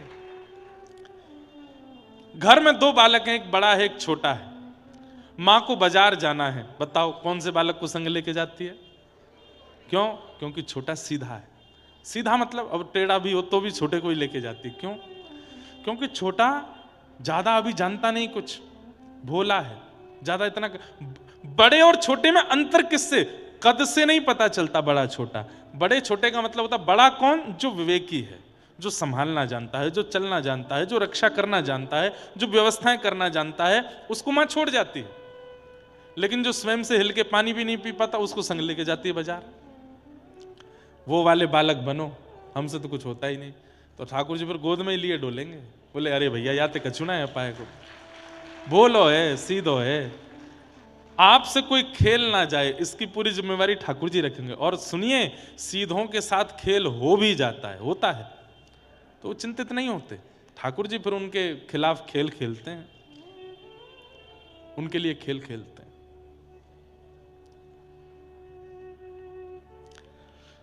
तो निर्मत सराणाम सताम, मात्सर्य दोष को चित्त में मत आने दीजिए। आप पूछेंगे महाराज जी मात्सर्य दोष ना आवे इसके लिए हम क्या करें? नित्य सत्संग करो, नित्य कथा सुनो, और संग दोष से बचो। जो कुसंगी हैं, जाके संग कुमति उपजत है, पड़त भजन में भंग, तजोरे मन हरि विमुखन को संग। जाके संग कुमति उपजत है, मतलब आपने कभी विचार नहीं किया था गलत स्थान पर जाने का, पर किसी के संग आने से, उसको देख करके, उसके कहने से, उसके बताने से आपकी इच्छा हो गई, अरे मैं भी करके देखूं एक बार, वही कुसंगी है। जाके संग कुमति उपजत है, पड़त भजन में भंग। और जिसके संग आने से कथा से रुचि उठ गई, धाम से रुचि उठ गई, नाम से रुचि उठ गई, सेवा से रुचि उठ गई। सोचिए, पहले तो मैं बहुत भजन कर लेता था, आजकल भजन क्यों छूट रहा है? किसका संग कर रहा हूं मैं? ऐसा कौन व्यक्ति है जिसके पास आने से मेरा भजन छूट रहा है? उसका त्याग करो। तजोरे मन हरि विमुखन को संग। क्यों? सूरदास जी कहते हैं, कहा होत पैपान कराए, विष नहीं तजत भुजंग। उसको कितना भी दूध पिला दो, सर्प जब डसेगा तो विष ही निकलता है। ऐसे ही कुसंगी व्यक्ति है, उसके संग में आने से आप बिगड़ जाओगे, वो नहीं सुधरेगा। इसलिए तजोरे मन हरि विमुखन को संग। उससे क्या होगा? मात्सर्य दोष चित्त में नहीं आएगा, ईर्ष्यालुता चित्त में नहीं आवेगी। वैद्यम वास्तवमत्र वस्तु शिवदम। तो विषय सुन लिया, अधिकारी सुन लिया, अब संबंध। श्रीमद् भागवत हमें क्या प्रदान करती है? तो वैद्यम वास्तवमत्र वस्तु शिवदम, ठाकुर जी से हमारा संबंध करा देती है। और कैसा संबंध? बोले कल्याणकारी। कथा सुनने के पश्चात ठाकुर जी के प्रति संबंध प्रगाढ़ हो जाता है, संबंध अटूट हो जाता है, ये कोई अपने से लगने लगते हैं। बहुत भोंदू भोंदू कर दिया, सुनाई देते हैं भोंदू की कथा, बड़ी मधुर कथा है। अच्छा, आप में से कितने लोगों ने भोंदू की कथा सुनी है? देखो कितने सारे लोग सुने, और कितनों ने नहीं सुनी वो हाथ ऊपर करो। ज्यादा लोग वो हैं जिन्होंने नहीं सुनी, तो सुनाते हैं। हमारे व्रजमंडल में रूप गोस्वामी पाद रहते थे, बिल्कुल सत्य घटना है। उनकी गौशाला में एक बड़ा सीधा व्यक्ति रहता था। उसका नाम तो कुछ और था, पर वो इतना सीधा था कि सब उसको भोंदू बोलते थे। तो उसने भी अपना नाम भोंदू ही मान लिया। इतना सीधा था कि कोई उसको बोल देता ये गोबर नहीं है हलवा है, तो वो थाली में ले लेता था, हलवा ही होगा, इतना सीधा। और ऐसे सीधे लोगों को ठाकुर जी क्यों मिल जाते हैं? क्योंकि सीधे लोग ही कथा में कही गई बातों को भी सत्य मान करके स्वीकार करते हैं। चतुर लोग यूं सोचते हैं व्यास जी हैं, कुछ भी बोलने, इनको तो 4 घंटा निकाल ले हैं, कुछ भी बोलते रहेंगे, इनको तो बस बढ़िया बढ़िया मीठी मीठी चुपड़ी बातें करनी है। चतुर लोग ऐसे सुनते हैं कथा, पर सीधे लोग अच्छा ऐसे होता है, ऐसे हो जाता है, वो तुरंत उतार लेते हैं चित्त में। तो भोंदू पूरे दिन तो गौ सेवा करता था, गौ चारण करता था। शाम को जब गौ सानी आदि करके दूध काढ़ करके जब गैया निवृत्त हो जाती तो भोंदू भी फ्री हो जाता। तब रूप गोस्वामी जी का प्रवचन होता था, जीव गोस्वामी जी का, वहां बैठ करके सुनता था और उनके प्रवचन सुनता था। एक दिन वो सबसे पीछे बैठ के सुनता था, सारे बड़े बड़े विद्वान शिष्य आगे बैठते थे, भोंदू सबसे पीछे बैठता था। एक दिन जीव गोस्वामी पाद कथा में बोले, आहा तम गो रजत छुरित कुंतल वद्दवरह वन्य प्रसून रुचिरे क्षण चारुहासम। ठाकुर जी सिर पर सुंदर स्वाफी बांध करके, सुंदर सुंदर तिलक छापे लगा करके, ऊंची काचनी पहन करके, अपनी वंशी को कमर में बांध करके, हाथों में बछड़ा बछियाओं के रस्सा लेकर के ठाकुर जी गौ चारण के लिए जा रहे हैं। आगे गाय, पाछे गाय, इत गाय उत गाय, गोविंद को गायन में बसवो ही बावे। यहां से होए होए करते हुए सब ग्वाल वाल चिल्लाते हुए चल रहे हैं, गैया चरा रहे हैं, गैयाओं की चरणरज उड़ करके ठाकुर जी के मुखमंडल पे लग रही है, सब चर्चा करते हुए चल रहे थे। और तभी ठाकुर जी गौचारण करते हुए भांडीर वन पहुंचे। ठाकुर जी भांडीर वन आए हैं, सब लोग ध्यान से सुनना। और जैसे ही भांडीर वन का नाम सुना, पीछे बैठा बैठा भोंदू बोला, अरे भांडीर वन, भांडीर वन तो मैं जाता हूं गैया चराने, भांडीर वन तो हमेशा मैं गया हूं अपनी गायों को चराने के लिए, गुरुदेव बता रहे हैं कि भांडीर वन ठाकुर जी जाते हैं गैया चराने। अरे भोंदू तू कितनो बाबड़ो है, भांडीर वन गैया चरावे 10 सालन ते जा रहा है, आज तक तेने ठाकुर जी ना देखे वहां पे।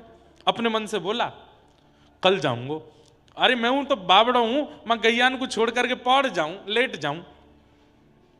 अब कल सो मैं जाऊंगो और भांडीर वन में जाके लेटूंगो नहीं, ढूंढूंगो ठाकुर जी कहां है। उसने विश्वास मान लिया। अब मैं कितना भी कहता हूं नैमिषारण्य में वहां पेड़ के पास ठाकुर जी बैठे, आप विश्वास नहीं मानोगे, पर भोंदू मान जाएगा।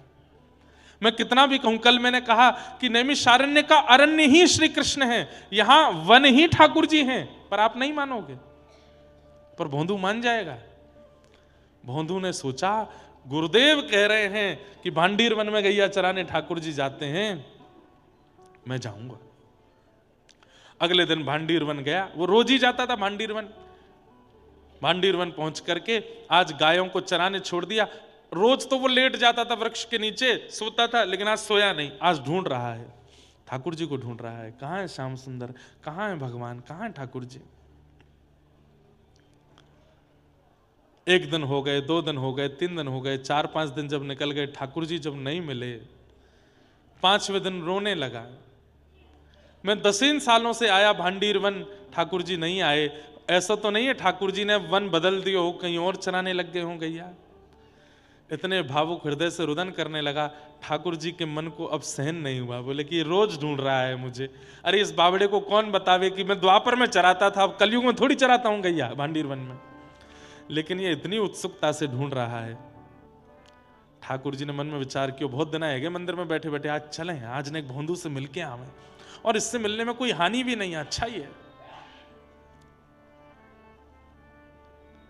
इतने में ही क्या देखता है भोंदू, असंख्य गायों का झुंड सामने से आ रहा है, और तभी देखता है कि दो विशाल गाय इधर उधर हुई, और बीच में पीली पीतांबरी पहने हुए, सिर पर ढांटा बांधे हुए, कमर पर लठिया टांगे हुए, बढ़िया छाक लटक रही है, और मदमस्त चाल के साथ मधुर नेत्र हैं ठाकुर जी के, कटाक्ष नेत्रों से इधर उधर देखते हुए, आहा वरहा पीडम नटवर वपुः कर्णयो कर्णकारम विव्रत वासः कनक कपिसं वैजयंतीं चमालाम रंध्रान वेणु अधर सुदया पूरयन गोप वृंदई वृंदारण्यम स्वपदरमणम प्राविशद गीत कीर्ति। ठाकुर जी वेणु बजाते हुए जैसे प्रकट हुए, भोंदू तो देखता ही रह गया, पलक झपकना भूल गया।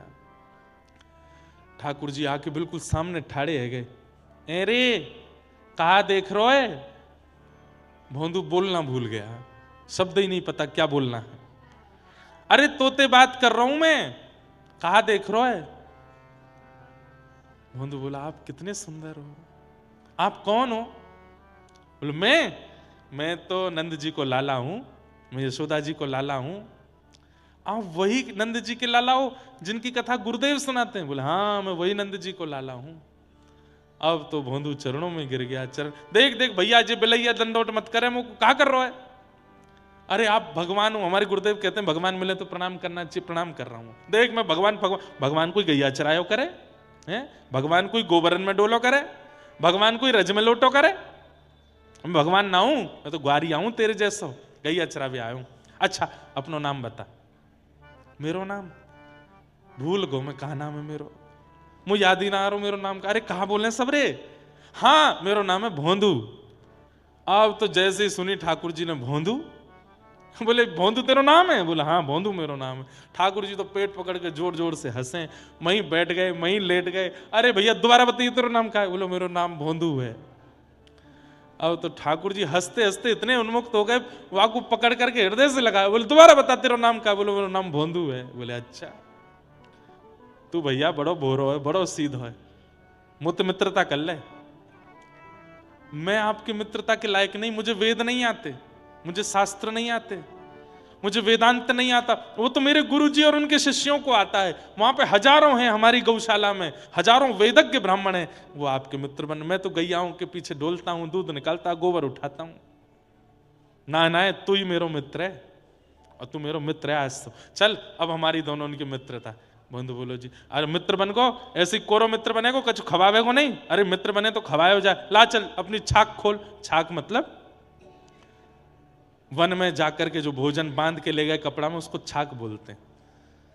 अब बेचारा वो भोंदू पतला दुबला सा 2 टिक्कर लेके जाता था, मिर्च लेके जाता, गुड़ लेके जाता, एक छोटे से पात्र में छाछ ले जाता था, यही उसका छाक था। ठाकुर जी बोले निकार, तो वो छाक खोल करके जोर लगा करके गुड़ तोड़ने लगा। ठाकुर जी बोले कहा कर रहे हो? बोले 2 हिस्सा कर दूं, आधो आपको आधो मेरो। मैं और आप होते तो हम क्या करते? आधा करते ना, पूरा ही धरते ठाकुर जी के आगे। 2 रोटी हैं तो 2 का भी विभाजन कर रहा है, एक ठाकुर जी को एक स्वयं को। ठाकुर जी इतने आनंदित हो गए, बोले भैया ये बढ़िया है, चतुर भक्त तो पूरा दे दें। लो ठाकुर जी सब आपका, आप अरे हम तो भूखे रह लेंगे, बड़ी नाटक करें मेरे आगे, लेकिन ये देखो बढ़िया है, आधे आधे कर रहे हो। मिर्च भी आधी करी बीच से, ये आपकी। ठाकुर जी ले आके संग खेलू ने, जल्दी जल्दी ठाकुर जी पाने लगे। वो तो देखने, ठाकुर जी तू भी खा ले। नहीं आप खाओ, तो मुझे आपको देखने में बड़ा अच्छा लग रहा है। मैंने बहुत लोग देखे पर आप जैसी आंखें नहीं देखी, आप जैसी नाक नहीं देखी, होठ नहीं देखे, आप खाओ, मुझे अच्छा लग रहा है। ठाकुर जी ने अपनी रोटी पा ली, इतने में भोंदू की लेने लगे, ला ये दे दे। तो भोंदू ने हाथ पकड़ लिया, ये मेरी है, ये क्यों खा रहे हो आप? ये तो मेरी है। अरे वो भूख लग रही, दे दे। अच्छा तो यहां में आधी तो छोड़ दो, मैं क्या खाऊंगा? ठाकुर जी बोले अच्छा मैं मिलाऊं तो या नाते मुझको देना सके, नहीं आधी कर लो, पूरी क्या खा रहे हो? ठाकुर जी मैं तो पूरी खाऊंगा, और छीन के ठाकुर जी खा गए।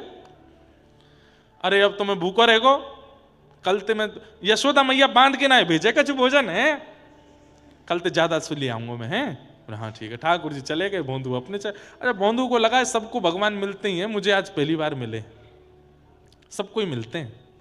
मैं ही अभागा हूं, मुझे इतने सालों बाद मिले। उसने आश्रम में जाके किसी से कुछ कहा भी नहीं।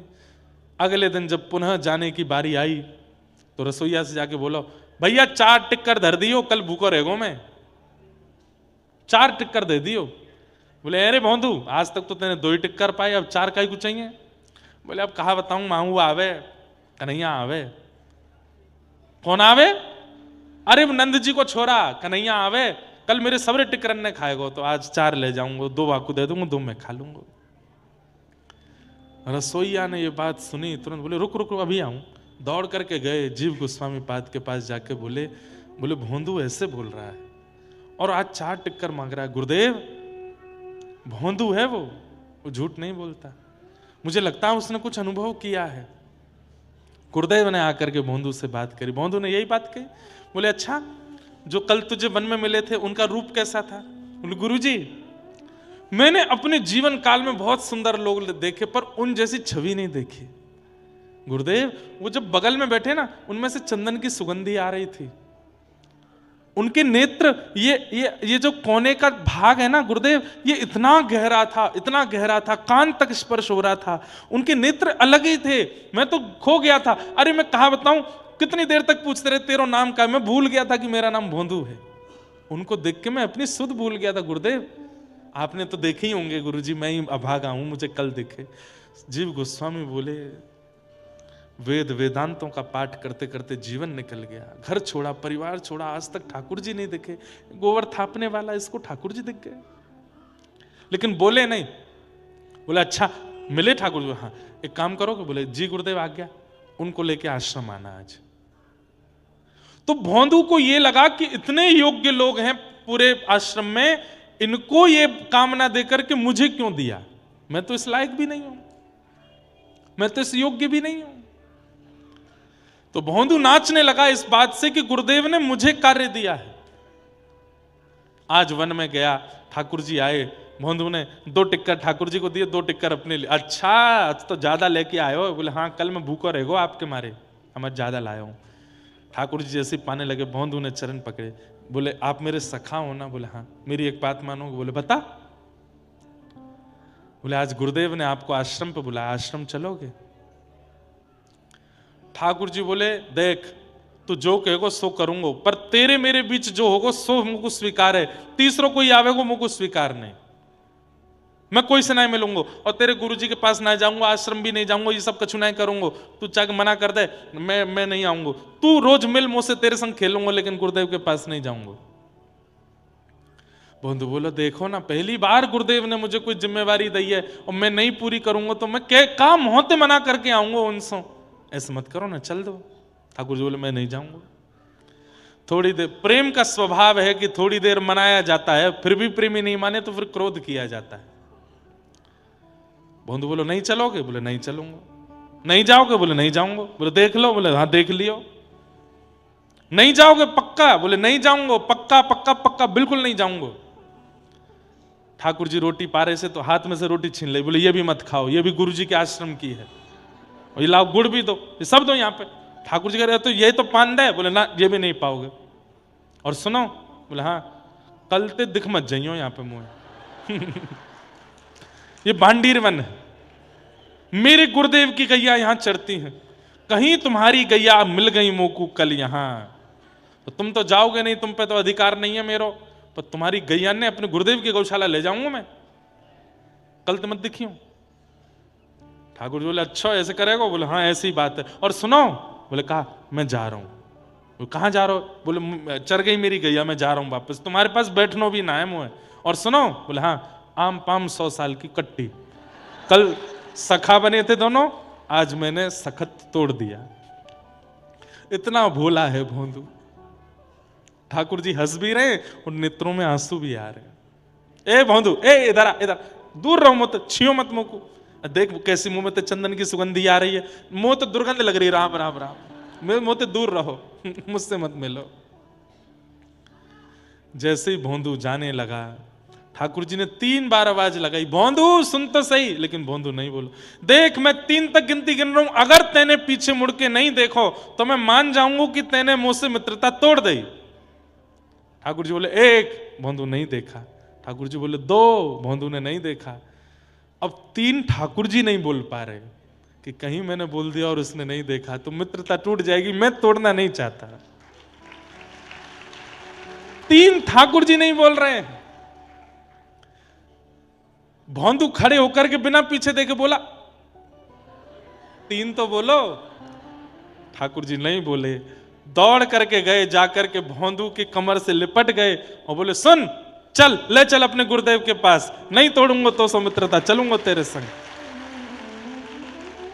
और जैसे एक छोटे बालक को पिता अपनी कमर पे ऐसे लटका लेता है कंधे पर, ऐसे भोंदू ठाकुर जी के दोनों चरण और यहाँ पे हाथ लटका करके गुरुदेव के आश्रम लाया। गुरुदेव तो देखते ही मूर्छित हो गए।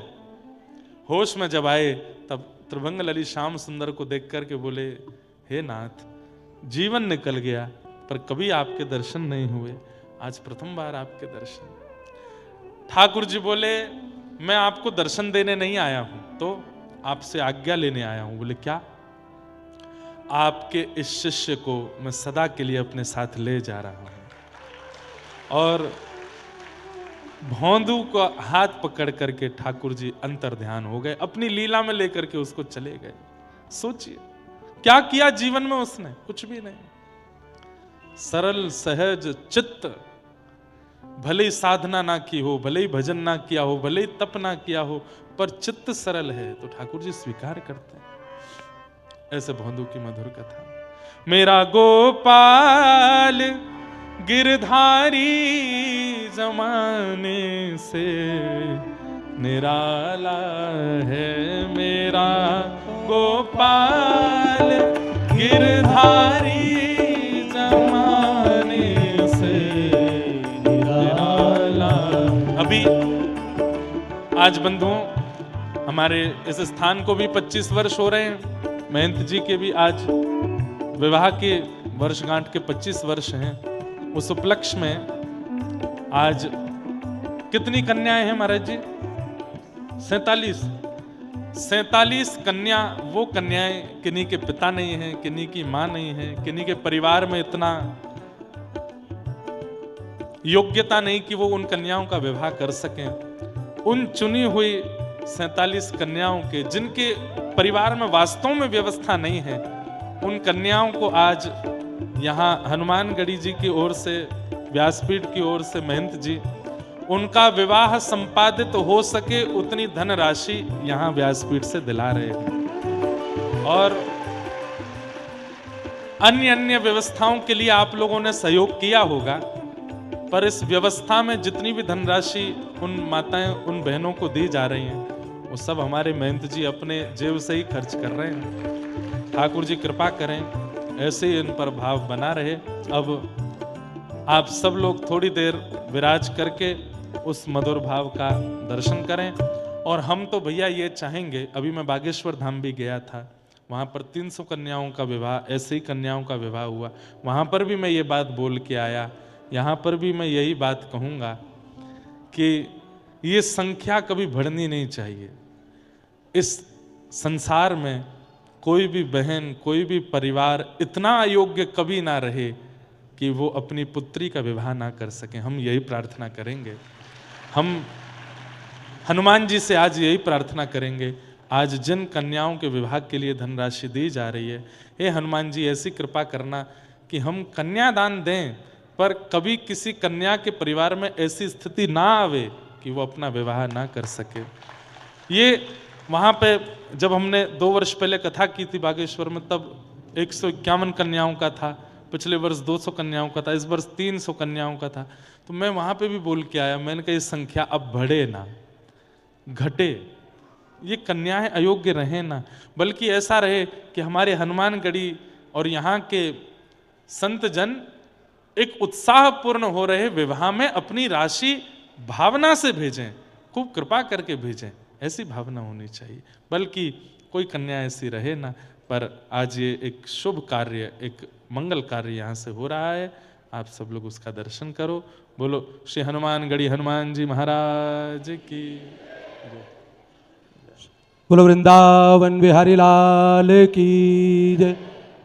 आज का यह बड़ा सुंदर उत्सव पूज्य व्यास जी महाराज के सुंदर मुखारविंद से अमृत धारा बह रही थी। कितना सुंदर प्रसंग आप सब सुन रहे थे। भगवान किसको मिलेंगे? बोले भैया भोंदू बन जाओ, भगवान निश्चित मिल जाएंगे, और ज्ञानी बन के घूमते रहोगे तो भगवान नहीं मिलेंगे। बहुत सुंदर प्रसंग पूज्य महाराज श्री के मुखारविंद से। जो यह पूज्य महाराज श्री ने सब कुछ बता ही दिया, मुझे वो उसे दोबारा बोलने की आवश्यकता नहीं है। लेकिन इसमें महाराज श्री ने कुछ वरीयता रखी हैं। जो यह सुंदर 47 कन्याओं के विवाह के लिए सहयोग राशि प्रदान कर रहे हैं, उसमें जो सर्वप्रथम वरीयता है, जिसकी बहन के माता पिता दोनों नहीं हैं, उन बहनों को आज भी पूज्य महाराज श्री के द्वारा 1,51,000 का चेक दिलवाएंगे महाराज श्री। जिन बहनों के पिता नहीं हैं, उन बहनों के लिए 1,01,000 का चेक यहाँ से प्राप्त कराएंगे। और जिन बहनों के माता पिता दोनों हैं मगर वो धन से निर्धन है या उनकी सामर्थ्य नहीं है, उनके लिए यहाँ से 51,000 रुपये की राशि प्रदान की जाएगी। और विशेष बात महाराज श्री ने ही बोल दी कि इस सुंदर आयोजन के लिए महाराज श्री के बाद लाखों लोग आए। अभी हमारे श्योता के विधायक ज्ञान तिवारी जी नीचे ही हैं अभी, जो कि महाराज, कई लोगों ने कहा महाराज जी हम अकेले कर देते हैं, लेकिन महाराज श्री ने कहा नहीं, जो हम दूसरों को होटल में जा करके और अनेक जगह खर्च करते हैं, उस खर्चे को हम हनुमानगढ़ी में अपनी बहन बेटियों को बुलाकर उनके चेहरे पर खुशी लाने का काम करेंगे। तो ज़्यादा तो समय नहीं है, 5 चेक मात्र यहाँ से दिलाई जाएंगी। बाकी कथा के उपरांत जितने मुख्य यजमान हैं वो सभी के सभी कुटी में पहुँचेंगे पूज्य महाराज श्री के पास। महाराज श्री यजमानों के हाथों से बाकी बहनों को ये राशि प्राप्त कराएंगे। अब मैं निवेदन करूँगा पूज्य महाराज श्री, इस राशि को भेंट करने से पूर्व 1 मिनट पूज्य महाराज श्री। व्यासपीठ को प्रणाम करूं, पूज्य महाराज श्री को प्रणाम। हमारे वद्य बाबूजी विराजमान हैं। मैं सच बोलूं महाराज श्री, हम लोग जिस स्थान पर, जिस स्टेज पर आज खड़े हुए हैं, हर व्यक्ति का कोई न कोई योगदान रहता है। हर व्यक्ति के जीवन में एक ऐसा व्यक्ति रहता है जो उसको उस स्तर तक ले जाता है। हमको यहाँ तक लाने वाले हमारे पूज्य बाबूजी, पग पग पर हमारे साथ खड़े रहने वाले। कोई काम होता है ना तो हमसे कहते हैं तुम्हारे पिता नहीं लेकिन हम तुम्हारे पिता हैं। पग पग पर बाबूजी हमारे, आपको प्रणाम है। मैं हनुमान जी से और आपसे भी प्रार्थना करूंगा कि आप ऐसे ही एक पुत्रवत स्नेह हमारे ऊपर बनाए रखें।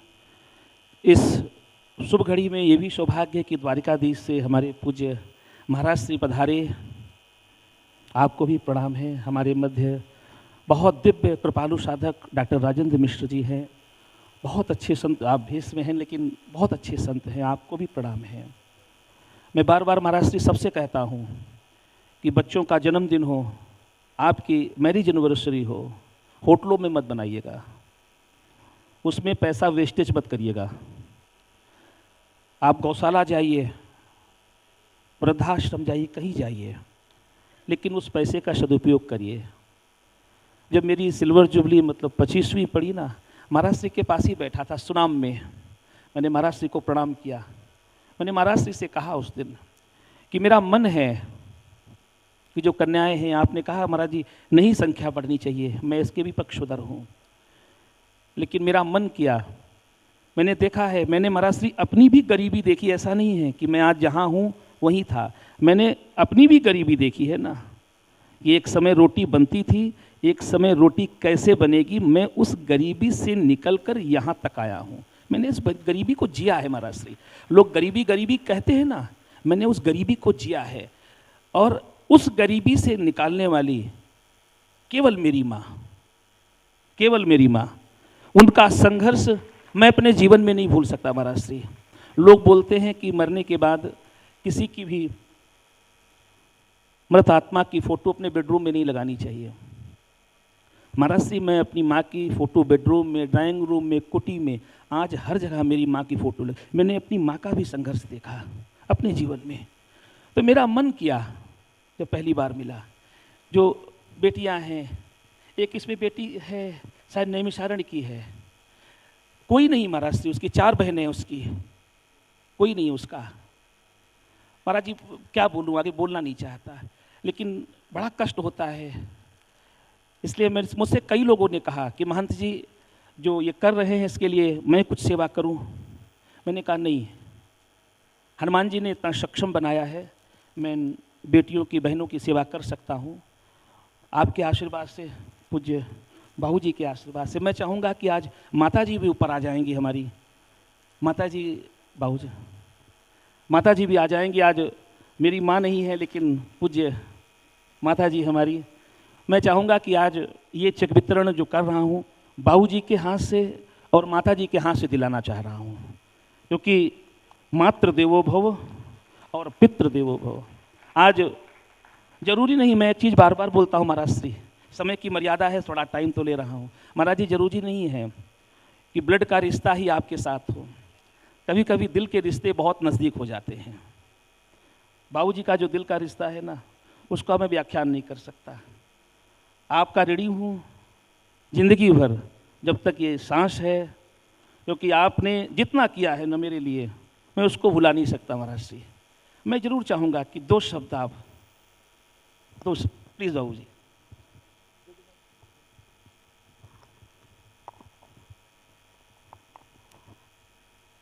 अंतर्भाव व्यक्त करूं, शब्द नहीं है मेरे पास। I love you.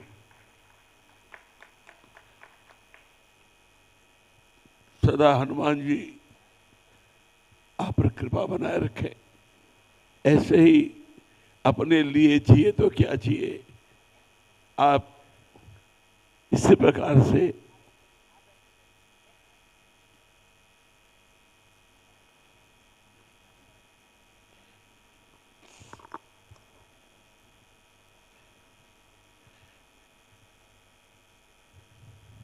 प्रेम प्रेम होता है। प्रेम करने को करते हैं सारे यहाँ, प्रेम करने को करते हैं सारे यहाँ, प्रेम कहते किसे कोई जाना नहीं, तौलकर फायदा प्रेम होता नहीं, प्रेम घाटे का किसी ने भी माना नहीं, जिसने माना वो भोंदू बन के ठाकुर के साथ चला गया। पूज्य महाराज श्री, आइए सर्वप्रथम बहन पूजा जी आगे आएंगी और व्यासपीठ के माध्यम से पूज्य महाराज श्री व्यास जी महाराज, पूज्य भैया जी और बड़े महान जी के द्वारा जो सेवा राशि है विवाह की वह प्राप्त करेंगी। दूसरी बहन श्री जया सक्सेना जी जो कि मंच पर ही उपस्थित हैं, आप भी आगे आकर के व्यासपीठ से जो यह सुंदर प्रसाद है यह ग्रहण करें। तीसरी बहन श्री रिंकी देवी जो यहाँ पर उपस्थित हैं वह भी आगे आकर के अपनी राशि प्राप्त करें। चौथी बहन है श्री राखी सिंह जी, श्री राशि सिंह जी जहाँ भी आप यहीं पर उपस्थित हैं आप भी आगे आकर आशीर्वाद प्राप्त करें। और पांचवी बहन श्री रेशमी देवी जी आप भी आगे आकर के व्यासपीठ से पूज्य महाराज श्री से और बड़े महान जी से भैया जी से यह सुंदर आशीर्वाद प्राप्त करें। और ऐसा सुंदर उत्सव आज महाराज श्री अपनी 25वीं वैवाहिक वर्षगांठ सिल्वर जुबली के पावन अवसर पर इन बहनों के भी जीवन में थोड़ी थोड़ी खुशियां लाने का जो प्रयास कर रहे हैं, एक बार जोरदार तालियों से हम सभी पूज्य बड़े महान जी का भी स्वागत करेंगे, वंदन करेंगे, अभिनंदन करेंगे। आप सभी लोगों से 5 बहनों के बाद जो भी शेष बहनें बचती हैं 42, उनके लिए जो मुख्य यजमान हैं, मैं अभी से सभी से निवेदन कर रहा हूँ, मुख्य यजमान कथा के उपरांत पूज्य बड़े महान जी की कुटी में पहुँचेंगे और मुख्य यजमानों के द्वारा अन्य बहनों को ये जो राशि है ये सेवा प्रदान करवाई जाएगी। तो आप सभी से यह निवेदन। दूसरी बात मैं विशेष करूं, महाराज श्री ने विवाह उत्सव में कुछ भी नहीं लिया, ना किसी से कोई निवेदन, लेकिन यहाँ पर लोग महाराज श्री के पास आ रहे हैं कि हमें अन्नदान करना, हमें भंडारे में कुछ करना है। 4 भंडारे इस परिसर में अनवरत चल रहे हैं। तो अगर किसी को अन्न क्षेत्र में अन्नदान, क्योंकि नैमिष की भूमि में अन्नदान की बड़ी महत्वता है महाराज, और इस समय तो खूब दिव्याति दिव्य यहाँ पर आप देख रहे हैं, सुबह से शाम तक सुंदर व्यवस्था। ये महाराज श्री की तरफ से डिमांड नहीं है आप सोचें, लेकिन लोग महाराज जी के पास जा रहे हैं, महाराज जी हमारी सेवा ले लो हमारी। तो ऐसा निवेदन है कि आप लोग महाराज जी तक न जाएं, जिसे अन्नदान अन्न क्षेत्र में जो भी सेवा करनी है, कथा पांडाल के बाहर हमारे संस्थान का कार्यालय, हनुमानगढ़ी का कार्यालय है, आप वहाँ पर सहयोग दे करके, राशि दे करके रसीद अवश्य प्राप्त करें। हर किसी को आप भंडारे की, अन्न क्षेत्र की भी सेवा न दें।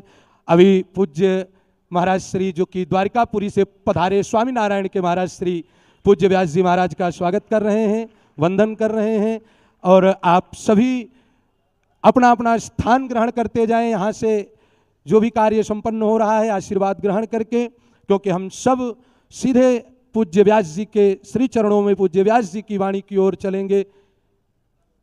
आप सभी लोग मंच खाली करते रहें, यह विशेष निवेदन है, और जो व्यवस्था बनाई गई उन व्यवस्थाओं में आप सभी सहयोग करते रहें। तो आइए हम सब मिलकर के पुनः अपने अंतर मन को एक बार संसार से हटाकर व्यासपीठ की ओर जोड़ें। एक बार व्यास जी को नमन करते हुए, व्यास जी की वाणी को सुनकर ये विक्षेप का मन किसी का नहीं होता, लेकिन कुछ व्यवस्थाएं ऐसी हैं जो करनी पड़ती हैं। तो आइए हम सब व्यास जी की ओर चलते हैं। बोलो बांके बिहारी लाल की, श्री गिरिधर लाल की।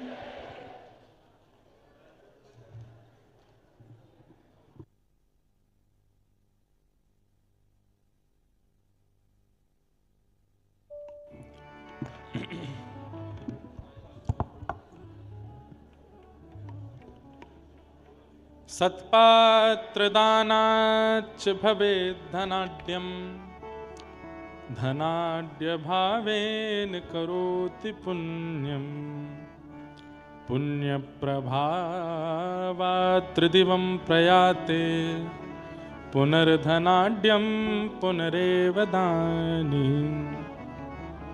शास्त्र आज्ञा करते हैं कि दान बहुत सोच समझ के करना चाहिए, और ऐसी जगह करना चाहिए जहां आपके द्वारा संचित धन का सदुपयोग हो।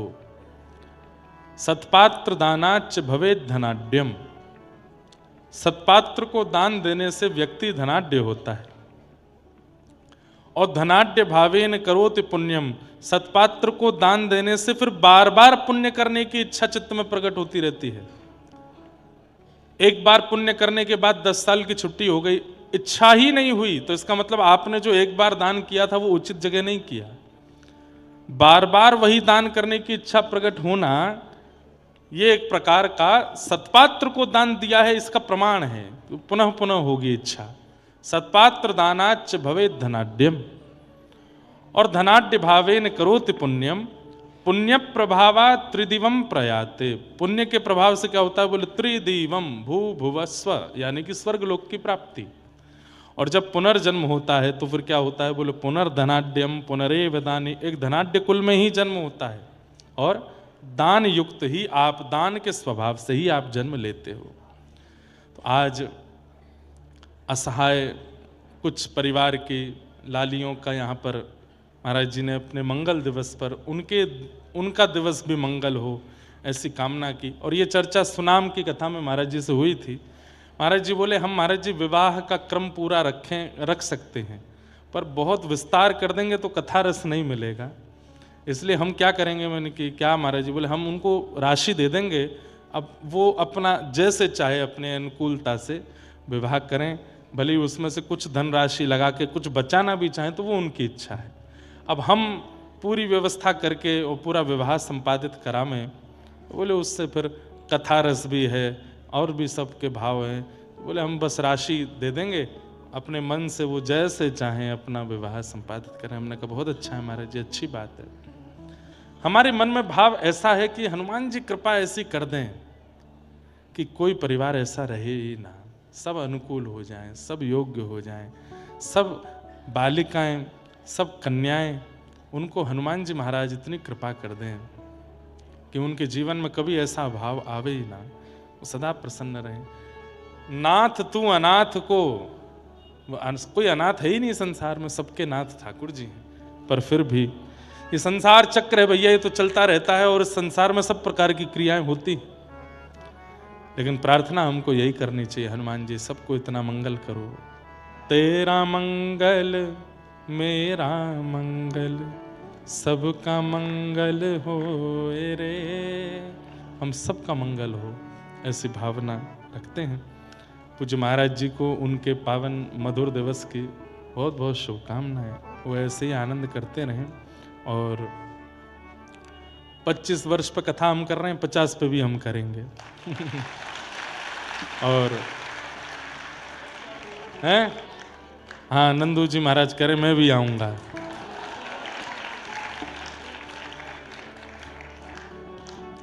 सब लोग हम आएंगे फिर। हाँ, बढ़िया। जो नहीं आ पाए सब आएंगे, कोई बात नहीं। ब्रह्म वाक्यम जनार्दनम। तो अभी कुछ ऐसा बिगड़ने वाला नहीं है किसी का भी, बिल्कुल बढ़िया आनंद से आमेंगे, खूब बढ़िया प्रेम से फिर कथा सुनेंगे।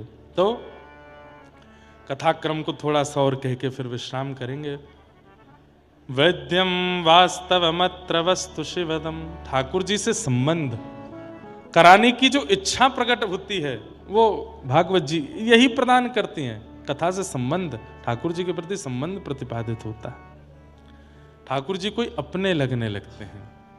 वैद्यम वास्तवमत्र वस्तु शिवदम तापत्रयोन्मूलनम। और सबसे विशेष बात, कथा श्रवण करने वाले के तापत्रयोन्मूलनम, ताप से उत्पन्न होने वाली जो पीड़ा है उस पीड़ा का उन्मूलन हो जाता। कल भी मैंने इस बात को कहा था, आज भी मैं कहूं, पीड़ा संकट जीवन में नहीं आएगा ऐसा नहीं, आएगा। संकट जीवन में आएगा, पर संकट से जूझना आप सीख जाओगे। संकट से लड़ना कैसे है, संकट से भिड़ना कैसे है, उससे पीड़ित होकर के रोओगे नहीं। संसारी व्यक्ति रोता है, संकट आने पर रुदन करता है, संकट आने पर विचलित हो जाता है, पर भक्त व्यक्ति संकट से लड़ता है। हम कहते हैं ना, एक बात बड़ी प्रसिद्ध है, हनुमान जी से जाके कहते हैं हम इतनी पीड़ा में हैं। नहीं, पीड़ाओं से कहो हमारे साथ हनुमान जी हैं। ये पीड़ा, ओ संकट, सोच समझ के आइयो हमारे पास। क्यों? हमारे माथे हनुमान जी बैठे हैं। बरसाने वारी तू मेरी सहाय, बरसाने वारी तू मेरी सहाय, बरसाने वारी तू मेरी सहाय, बरसाने वारी तू मेरी सहाय। दीन दुखिन को निज दर्श कराए, दीन दुखिन को निज दर्श कराए। मोकु भी जानो तुम दीन दुखी, वृषभानु की लली। मोकु भी जानो तुम दीन दुखी, वृषभानु की लली। ओ तेरो संकट हरेंगी करेंगी भली, वृषभानु की लली। तेरो संकट हरेंगी करेंगी भली, वृषभानु की लली। ओ तेरो संकट हरेंगी करेंगी भली, वृषभानु की लली। तेरो संकट हरेंगी करेंगी भली, वृषभानु की लली। हे राधा श्री राधा श्री राधा जो गावे, राधा श्री राधा श्री राधा जो गावे। राधा श्री राधा श्री राधा जो गावे। राधा श्री राधा श्री राधा जो गावे। कोटि जग बाधा कुपल में सुतारे, कोटि जग बाधा को पल में सुतारे। हाँ, कोटि जग बाधा कुपल में सुतारे। कोटि जग बाधा को पल में सुतारे। हाँ, दुष्टन के, ओ दुष्टन के, हे दुष्टन के दल में मची खलबली, वृषभानु की लली। दुष्टन के दल में मची खलबली, वृषभानु की लली। वो तेरो संकट हरेंगी करेंगी भली, वृषभानु की लली। तेरो संकट हरेंगी करेंगी भली, वृषभानु की लली। ओ तेरो संकट हरेंगी भानु की लली। संकट हरेगी करेगी भली। बोलो वृषभानु दुलारी की